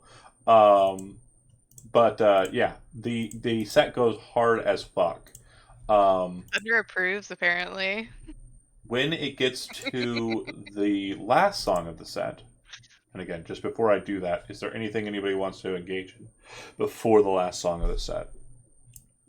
Any crazy shenanigans?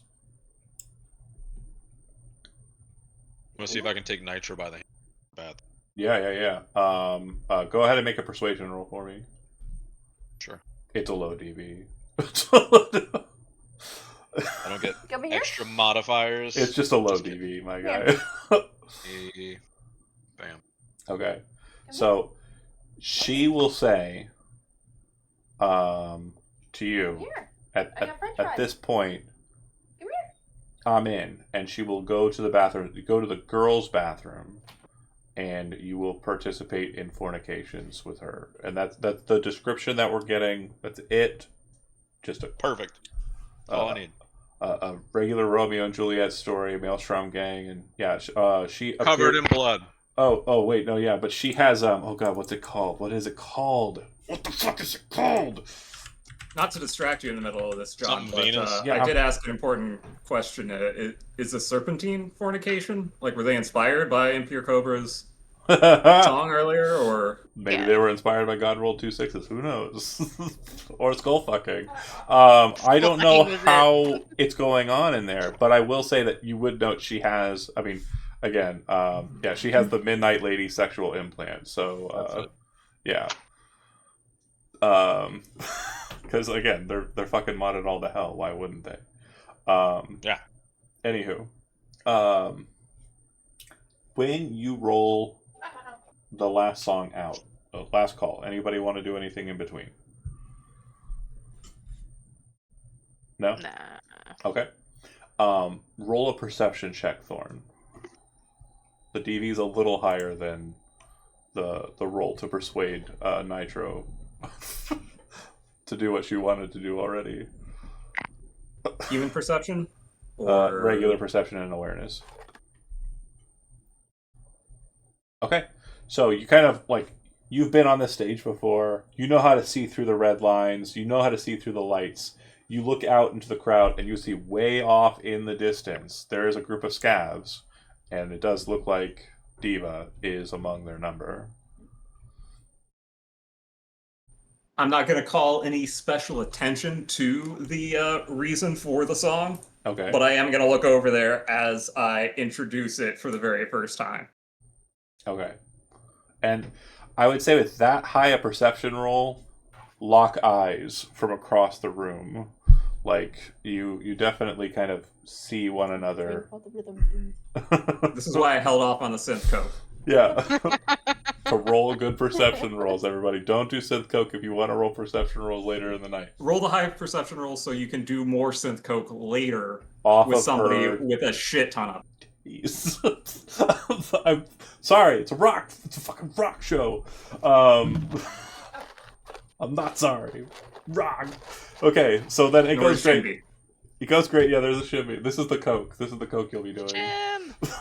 It's just a mountain of white. Yeah, anthropomorphic coke shimby. He is. Oh, yeah. He is. My when we What? went on vacation, the cat sitter, my wife's friend Amy, she called him Cocaine Bear. I mean, that's not wrong. When in that picture that you posted of him like smushed up against the Final Fantasy bundle box Yeah. with his tummy up, did you like lean in and snort that tummy like it was coke? It's so warm and it smells so delicious. I just want to eat. It's a trap. I want to eat my cat. I'm gonna just devour him whole. It goes perfectly. Your song goes perfectly. It seems the response that you were requiring there happens there. Once the lights kind of dim down for the set and the house music kind of picks back up, you would get a text on your holo from her saying, "You want to let me in the back room or what?" I already told him. Yeah. Oh, why didn't you tell me? She says, and you would see her, like, as you're kind of moving towards the back, stridently kind of walk in that direction. And the conversation between myself and myself doesn't have to happen, but she'll eventually be in the back room. So Riff and Impure Cobra, again, you are not barred from going back into the green room. It does look like when the house music kind of hits, it's probably close to like midnight, 1 o'clock.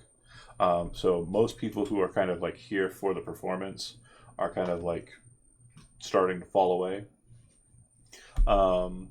And you and your crew are under no contractual obligation to stay here. And you would be told that the 10K eddies that were afforded your band have already been put into you and Black Mamba's joint accounts. You have your own account, but you also have a shared account for the band. Okay. Can I use the 3K eddies to pay Lark or Cryptid out of that? Yeah, absolutely. Okay, I'll do that as soon as I know I got paid. I'll make sure she gets paid. Yep. Hell yeah. Because And I only have 50 eddies. Diamond Gong, Bobby would tell you that the 20K that they were being paid for the gig is in the it's in the account. It's in Bobby's account. The band account. And Seamus has already taken his top off of it. 25 is the number, so the full number, but yeah, we get 20. So he took a bit. I mean, if we're taking tops off, I'll stay to do more BD. But like, Well, apparently that is happening in the bathroom. You need to go. Yeah, it sounded like in this club, if you go into literally any room, there's Fucking there's either death or sex. Like death or sex. I mean, it is sex, drugs, and rock and roll, you know. So That's it. That's it. Literally. So, I mean, I will also just stay to party at this point. Okay. Because, you know, I don't have to leave. And so might as well just party. Okay. And there's some faces that you recognize, like, you know, present, like a couple. You would recognize Cherry Babam from the Bouncing Bennies is here. She spent most of her time at the bar. Did you ever... You hung with Guinea, right? Yeah. Yeah. Yeah, I did one. You would mission, recognize Robbie, the leader of the pirate gang, is here. You're the only person who probably recognizes him. Gonzo might recognize him, but again, it was a very short conversation with him that didn't really come up. And also, he's a bit busy. Other faces that you would see that are present, like, again, you know that there's some big fixer thing going on up in the top there. Anything you want to do, Riff? I mean, assuming... I know the big fixers are up there, and I do need money. Yeah. But, I mean, obviously, I assume if I go up there, I'll just start walking around, like, towards that area, and then Sure. once people start looking at me awkward, I'll start signing stuff. So yeah, you to keep walking that way. You walk past a couple of people, a couple of tables here, a couple of booths, and a couple of people are like, "Hey man, good set." And then you would see that the lady from REO Meatwagon, I don't know if you ever met her, but she's like the receptionist. Probably not. I think that was a different crew. She says, "I really like what you did, honey. Great job." Definitely feels out of place. She's just sitting up here like with it looks like a cocktail of some sort that's very brightly colored. But then you make your way past all of them and you come up to Salt. He raises his hand out and kind of places it on your chest as you're kind of approaching him. And he kind of looks at you, then looks over his shoulder. And then you would see Zigzag kind of like make a gesture like this. And you kind of make your way in. The house music again playing in the background. I'll go ahead and throw that back on. You come in, and he kind of looks at you. Really good set. You would see Brick, who you would know as the leader of the Maelstrom gang. You would see Flasher, who you know as the Fixer. You'd see a guy you never met before. Old guy. Looks like a nomad. White-faced guy with a... well, again... I say guy, very androgynous looking individual, and then of course Zigzag. Came up here to meet the VIPs, say hi, sign some things. Yeah, might as well, and I figured hell, might as well promote myself on not my music. If you ever need somebody shot, I got a pretty good weapon for it. No, we were just talking about something like that, actually. Calvin kind of walks over to you. Again, you don't know him. He says, "I'm Calvin Gibson, the Gibson family." He kind of offers his hand out. I'll reach my hand out to shake it. Riff. When Riff shakes his hand, does he shake it like sternly, or is it kind of like a loose kind of like handshake? Like, is he kind of... Or is that up to the drugs? I mean, he's still high, so I guess it like I don't know if there's. I'd say more stern than loose because I'm just meeting this guy. Yeah. And I kind of offered myself as a hired gun. I figure a stern would be better for that. Okay. He gives you a shake and he says, "Hired gun," you say. Got a small job I need to do in lead up of this other gig I'm running. If you're interested. Yeah. I'm always down to make eddies. Looks over at Flasher. "This man worked for you before?" Flasher says, "I think so. Yeah.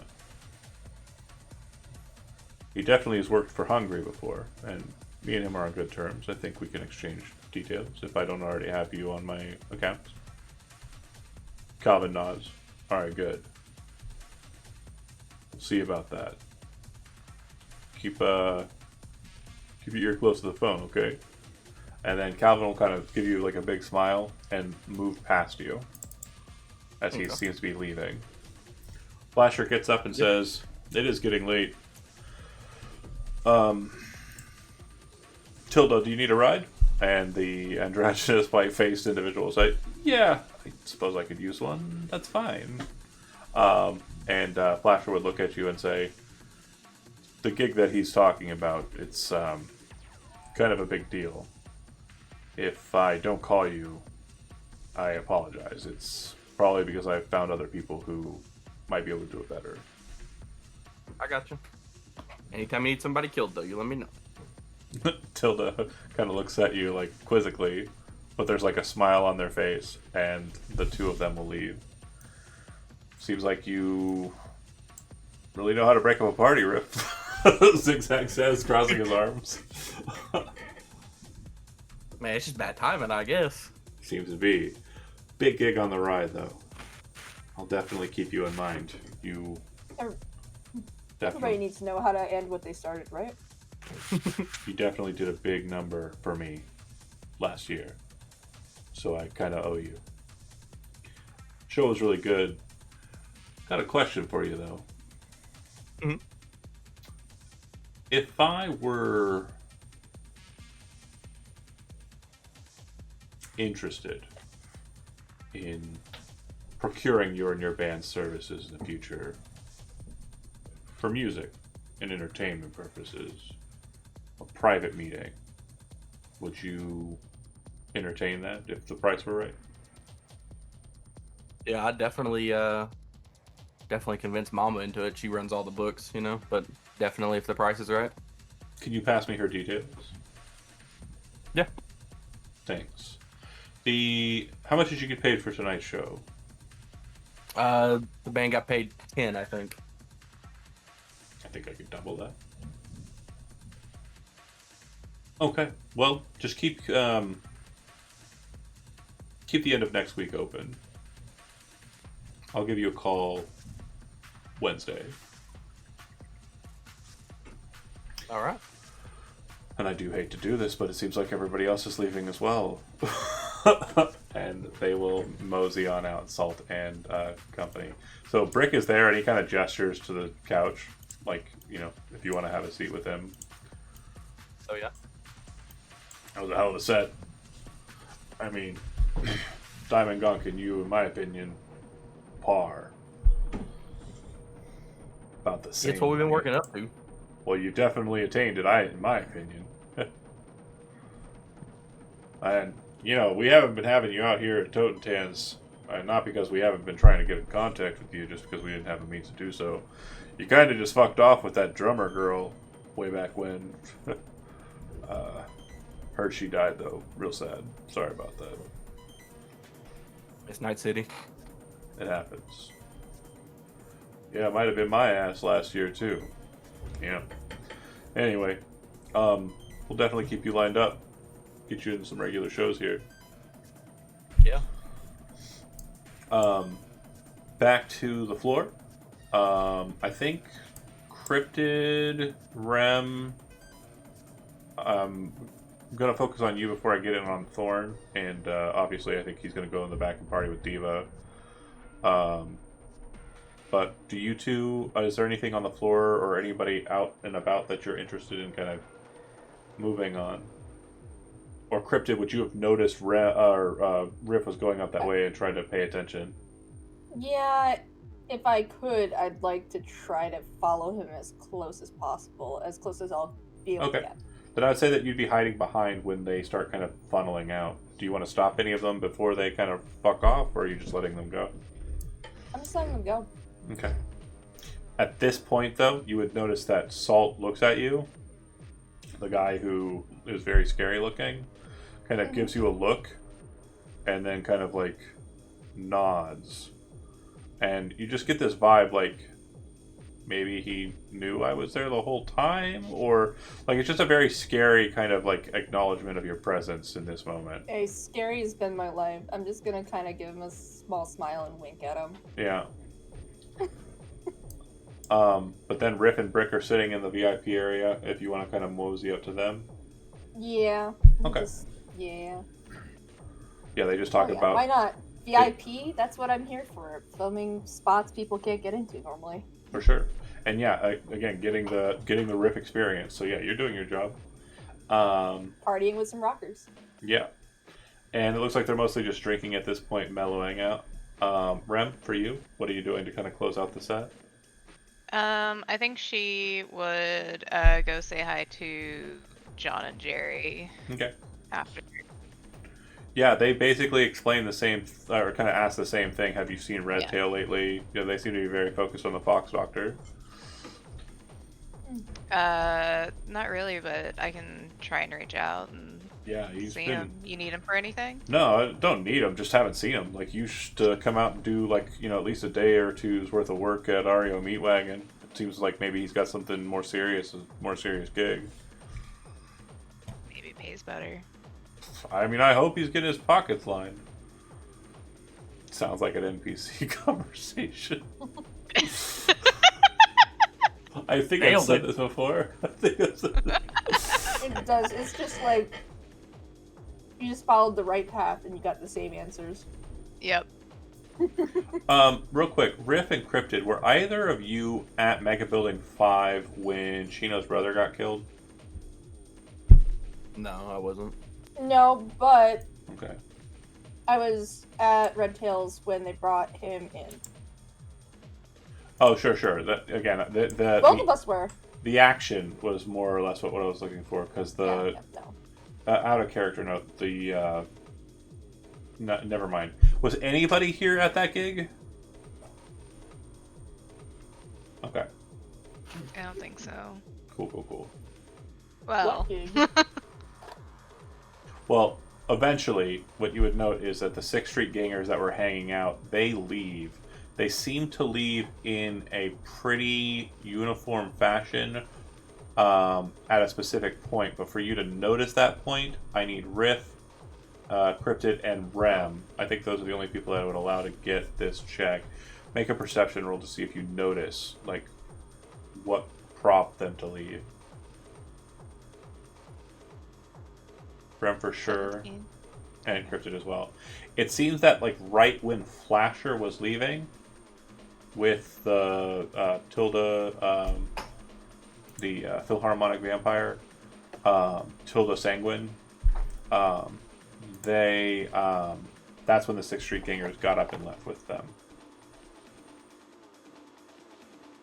Almost as if And they with were the- there for protection for them.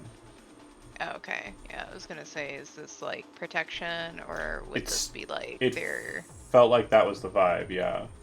Fair. But you would know, too, that the Valentinos and 6th Street Gangers are not on terribly great terms right now. Mhm. And Flasher is a fixer in Vista Del Rey, which is technically Valentino territory. So it is a little weird. It is a bit weird, yeah. Mm-hmm. Okay. I don't think I'm gonna go after them though. No. I don't want that kind of heat. I would say above our pay grade. I would say that there's probably a nice bout of smoking in the bathroom going on, and then Riff, you kind of hanging with Brick, just chilling. You can definitely see that Mamba's dancing with Maelstromers and stuff inside of the dance floor. It's not moshing or anything. It's a bit more kind of just erratic. But Thorn, you head into the back. You go into the green room, and she's there. She is talking to the DJ. Or sorry, the DJ wouldn't be there. The DJ had to go put on the house music. Yeah.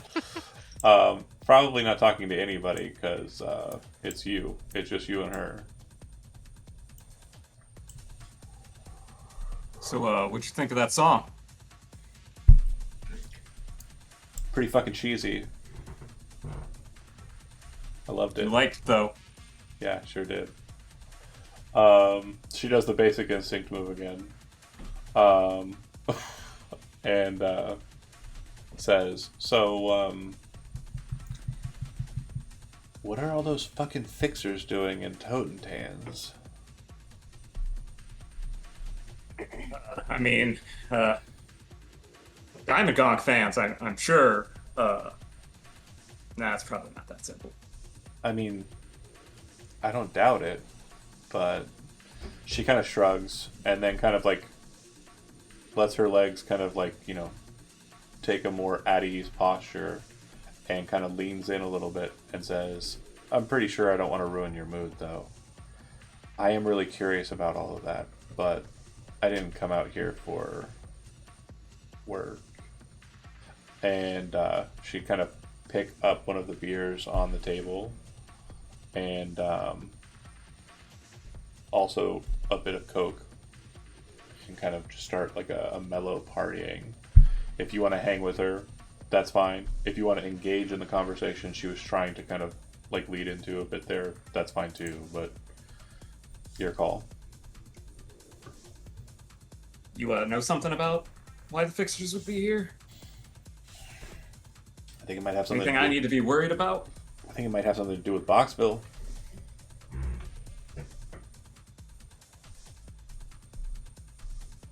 Always trouble out there, right? Yeah.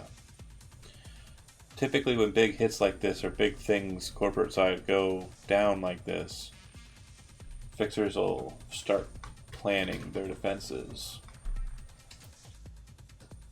Zigzag's kind of a big mover though. I don't know why he's hanging out with some low levels like that Delphi lady. Smoke screen. Pawns. Yeah. I owe Flasher though. He's helped my little scab team out a couple of times with work. And good place for parts. So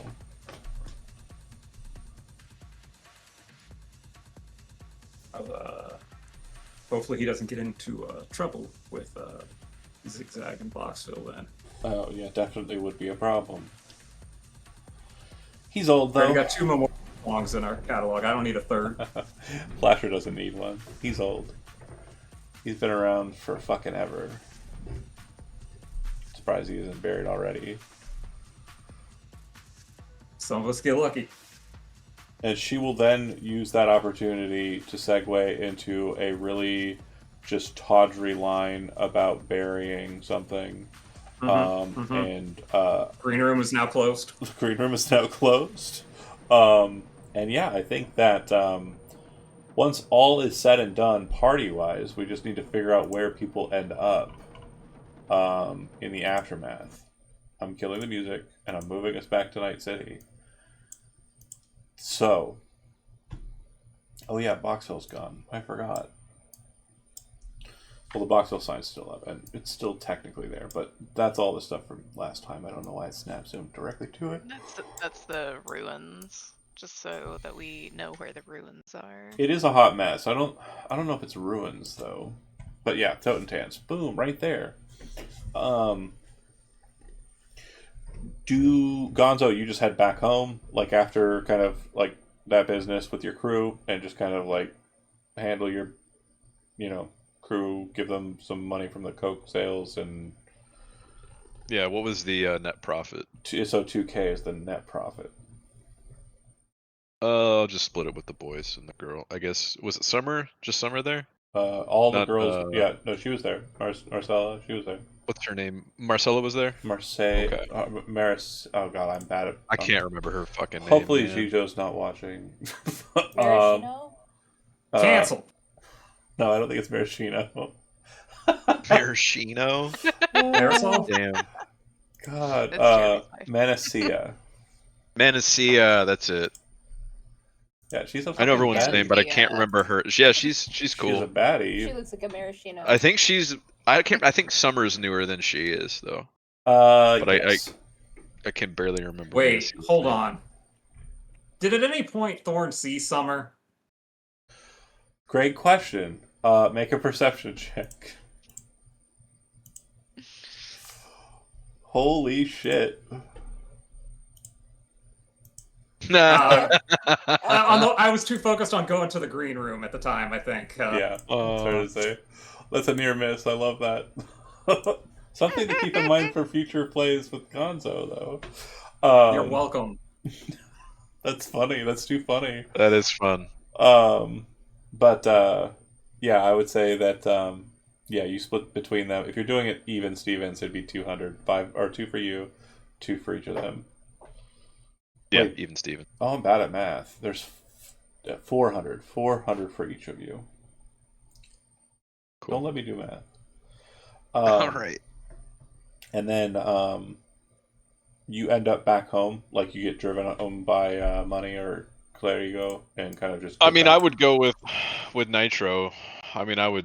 Okay, so you're staying out with her. I would get lost in that for the night. I think that she's probably more of a. She's not a home court player. You know what I mean? So she's probably going to ditch her crew, and then you and her are going to roll out to wherever you go. Fair enough. And so yeah, it's probably like some crazy driving through Night City down to the Glen, and then heading to your apartment, and then yeah, she just hangs out with you there for the rest of that. When you wake up in the morning, she's gone. Love it. No complications, text or anything, but you do have her number if you're interested. Literally easy breezy.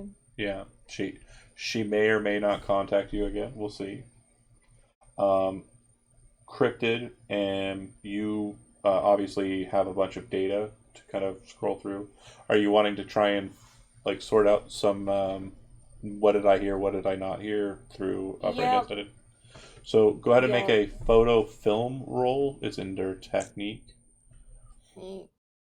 And if you want, you can also just roll really well. You can just roll really well. Yeah. Yeah. So as you're kind of plugging through and kind of like separating audio and stuff and doing the editing, what you're able to pull is it does seem like the conversation is muddled, but there is a section of it that gives you a bit more detail on the gig that they are talking about. Apparently, it is, from what you understand, Calvin's desire, Calvin Gibson, who, if you do some, go ahead and make a library search roll. I think it's the best way to kind of factor him. Where the heck is that? That is under education. Library search. Calvin Gibson with that 17 is a member of the Gibson family. He's actually the patriarch of that nomad pack. He has been around for a while. Actually, he's been around for not that long. Let me explain. During the time of the Red, he was a huge edge runner. Quite a big deal. Did quite a few big gigs. Disappeared off the radar for a bit. Apparently, he was hired by Nippon Network, which is a media conglomerate that hired him and another couple of edge runners to be the bodyguards of a pop band called Trickshot. He and the one of the rapper of the group, Missy, they fell in love and moved to Japan together. So Calvin kind of disappeared. And from what you can understand from the library search, it seems that he has returned because his father passed away not that long ago, like within the last couple of years. And he has apparently taken the reins as the leader of the Gibson family. The Gibsons, as far as you can tell, are kind of off the radar. You wouldn't even know where to start looking for them. You would definitely need a nomad to kind of help you with that. And from your understanding over the last week, Morrigan's been out of touch, and the Andersons have obviously disappeared off the face of the earth, from what you understand, because of the events in Boxville. But again, keep reaching out to them, and if she picks up her phone, she picks up her phone. But Morrigan's mainly the only nomad that you know. The conversation about the job that you're able to pull, though, Calvin Gibson apparently wants to team up with Kang Tao. And he wants to have a crew of very badass edge runners join Kang Tao on an attack against a Militech facility in near the border of South Night City. The Militech facility in question appears to be a detention center, and they wish to take someone from it. Namely, they wish to take an individual that's being held by them that is very important to Kang Tao and their market share. That is what has been explained in this conversation. You did not get the details as to who the person was, because it appears that was only transmitted from person to person via data shard. And you can't read their eyes or anything. So whoever it is, that the thing that's mentioned most is they are important to Kang Tao's market share, whatever the fuck that means. And yeah, it sounds like that job's going to be going down in a couple weeks. And then it was mentioned too that there seems to be something that needs to be done before then. There's an individual in Night City that Flasher has been kind of given the go-ahead to locate.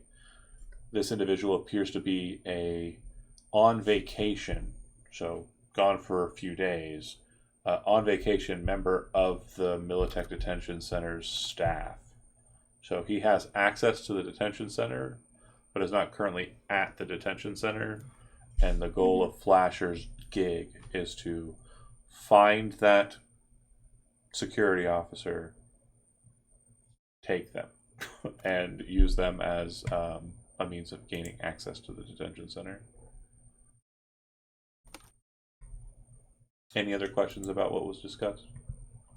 Yeah, so I'm sorry, I started typing this a little too late. So the individual is important, the one that they're trying to pluck from there. You said it was important to who? Kang Tao.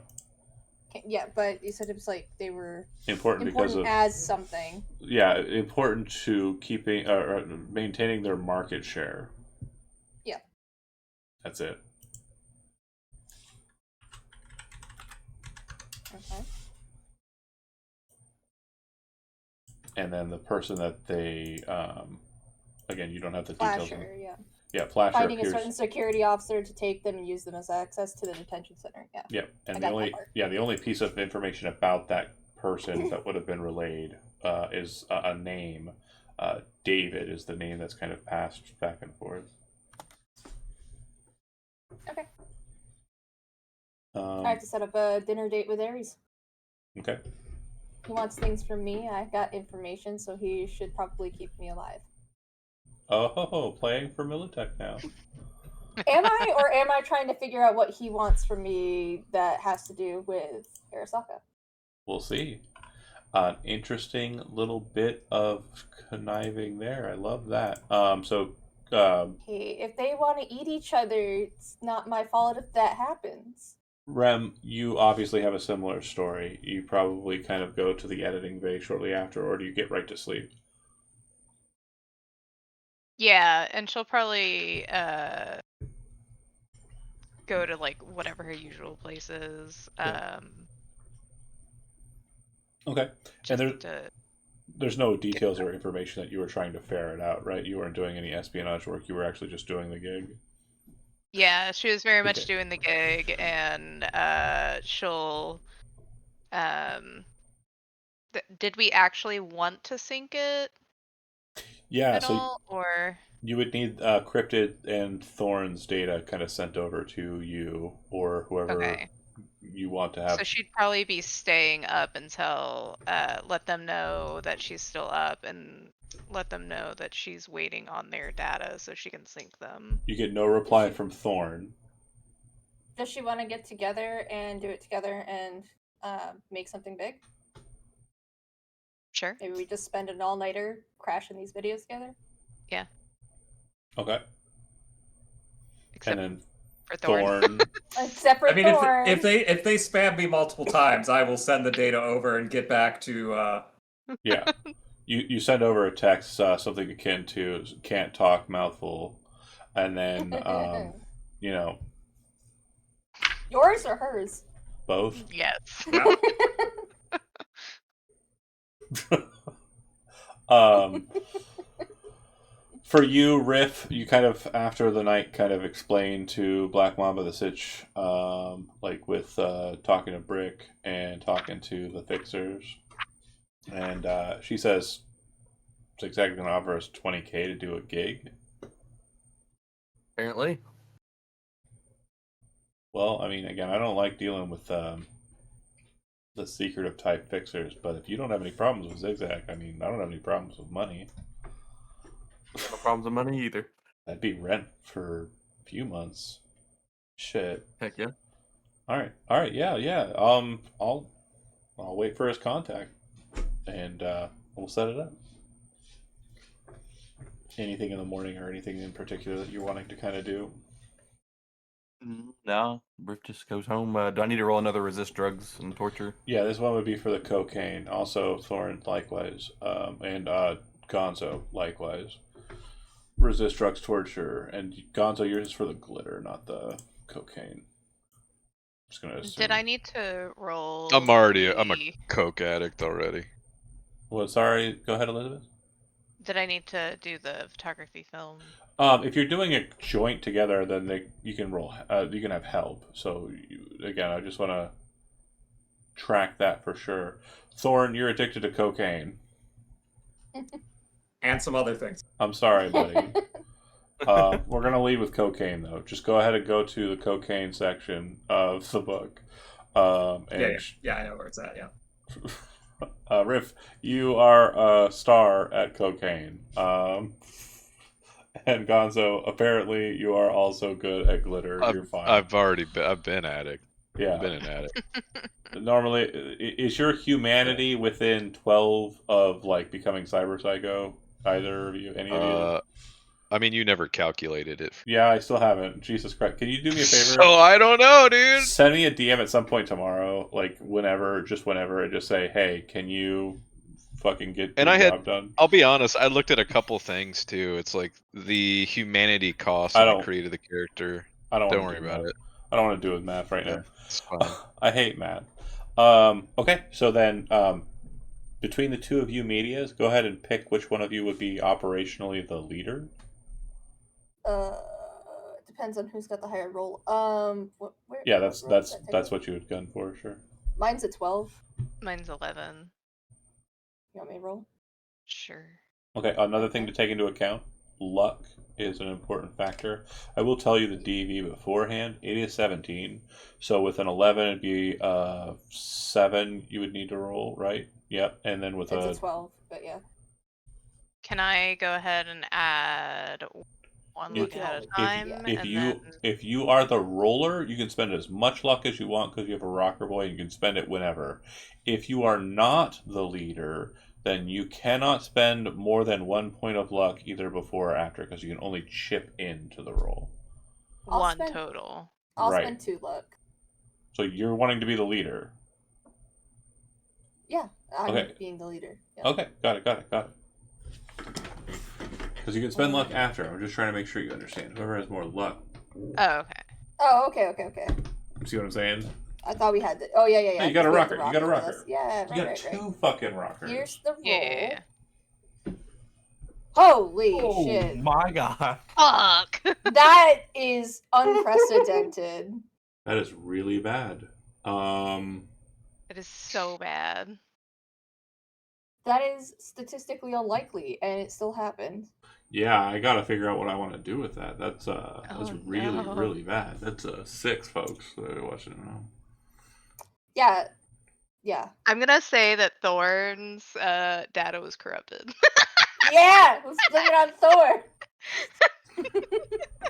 He got it to us late, and it was corrupted. No, because we can't move this to blaming him. No. Sure. Now you can lie and say that was the case. Yeah. To try and assuage the 2 rockers who paid you money for this. I think what I'm going to do. That is +2 from luck, so that's an 8, right? Yeah, it's 2 from me and 1 from And- her. And So then that's a I would 9. chip in. Yeah, it would be a 9. Which is still not great, but Okay, so before I make a call on this, because again, I do have determination here, I'm going to ask you, Lark, do you want to spend any more luck? Yeah, sure, why not? How much? We'll spend 2 more luck. Okay, so we have a total of 11. Mhm. And that's all you can spend, right? That's all you're spending? That's all I can spend, yeah. Okay. So 17 was the DV, as I mentioned. Mm-hmm. You failed it by more than 5. It's the best I can do. Okay. and I can't chip in anymore, unfortunately. Okay. Or I can't believe dump I it. rolled a fucking 1 on that. So That's crazy. what I'm gonna say here is that what ends up happening here will be determined in finality by Rem's roll. Now I've already decided what's happening, like what is happening here. But Rem, your role here is to try and fix it. Not perfectly. It is fucked. Right. But whether to make this like a Bob Ross situation, save or, it. Yeah, make a happy mistake. Yeah. Or deal with the fact that the entirety of the synergy is fucked. Good. Go ahead and give me a roll. The photography film. Yeah, you don't have to spend luck until after. Yeah. Oh, also keep in mind, folks at around the table, you can also spend luck. Although I know some of you don't have any. Yeah, I'm tapped. I'm tapped. It's fair. Gonzo pretty close to tapped, if not tapped. Okay. And tapped.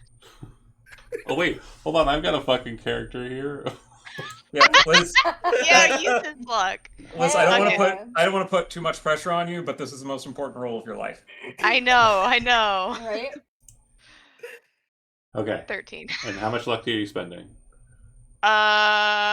Is the DV the same? I'm not saying the DD on this. Oh, fuck. You know There's what? there's no fail by 5 or more situation here. This is just. I mean, I did chip in an extra 500 before I knew how fucking sideways this was gonna go. I know. And she actually asked for more than she probably would normally have. You know what? I'm gonna chip in. Everybody else is burned out. They all spent all of their luck, by the way. I just want to make sure that that's clear. Yeah. So you I had to We're live. burning all of ours Same. too. So I'm gonna chip in 4 luck. So we're looking at a total of 17. Yeah. Okay. In the end, what ends up happening is the fusion attempt to kind of synchronize them and kind of create them onto the same BD strain creates an overlapping. And that is done by Cryptid.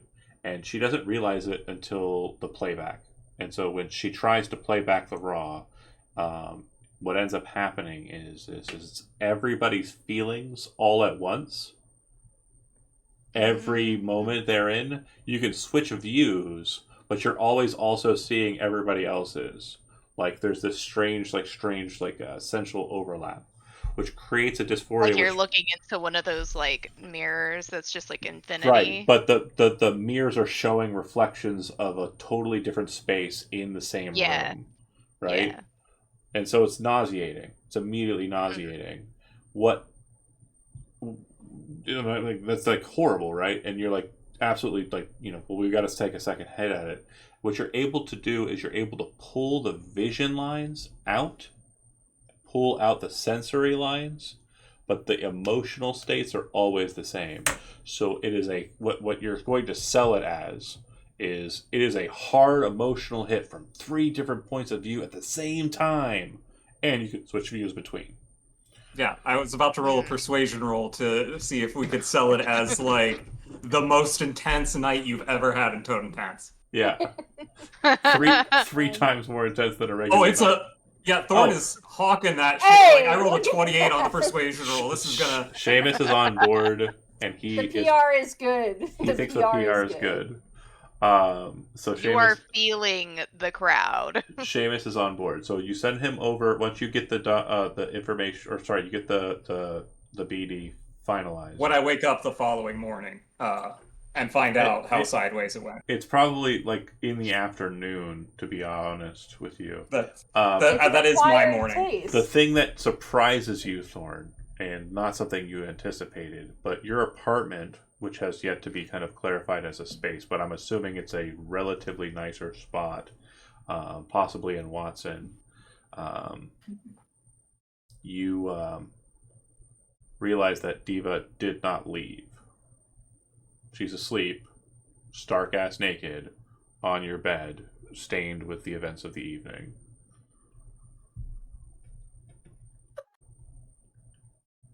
I got to have sex with Dan and Tom in the same session. Fight. This is anyway. But yeah, she's unconscious. She's still with you, and she seems to be kind of present there.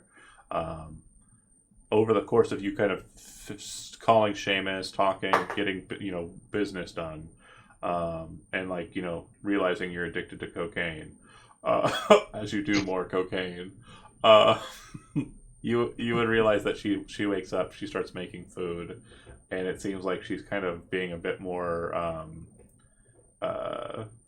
girlfriendy than the last time. Domestic. She's being a bit domestic. Uh-oh. It's amazing what that song does. Again, if that is a pathway that you go on, then for sure. I mean, it's fun for now. It's fun for now. I think that the real girlfriend experience. I think that's about. Again, she's a leader of a scav gang. That's interesting. That is an interesting thing. But yeah, it doesn't seem like that would be too out of bounds for Thorn, given the playing at Totentanz and everything else for. Oh no, years, yeah. So. Oh god, her job is not knocking her off the table for sure. But I would say that that's pretty much it. I think that's the conclusion. End of the afternoon as Seamus gets the hard data, and that would be on the 19th of February, 2078. Okay, thanks for watching those that did, and we're going to go ahead and pop off here. You folks have a good night.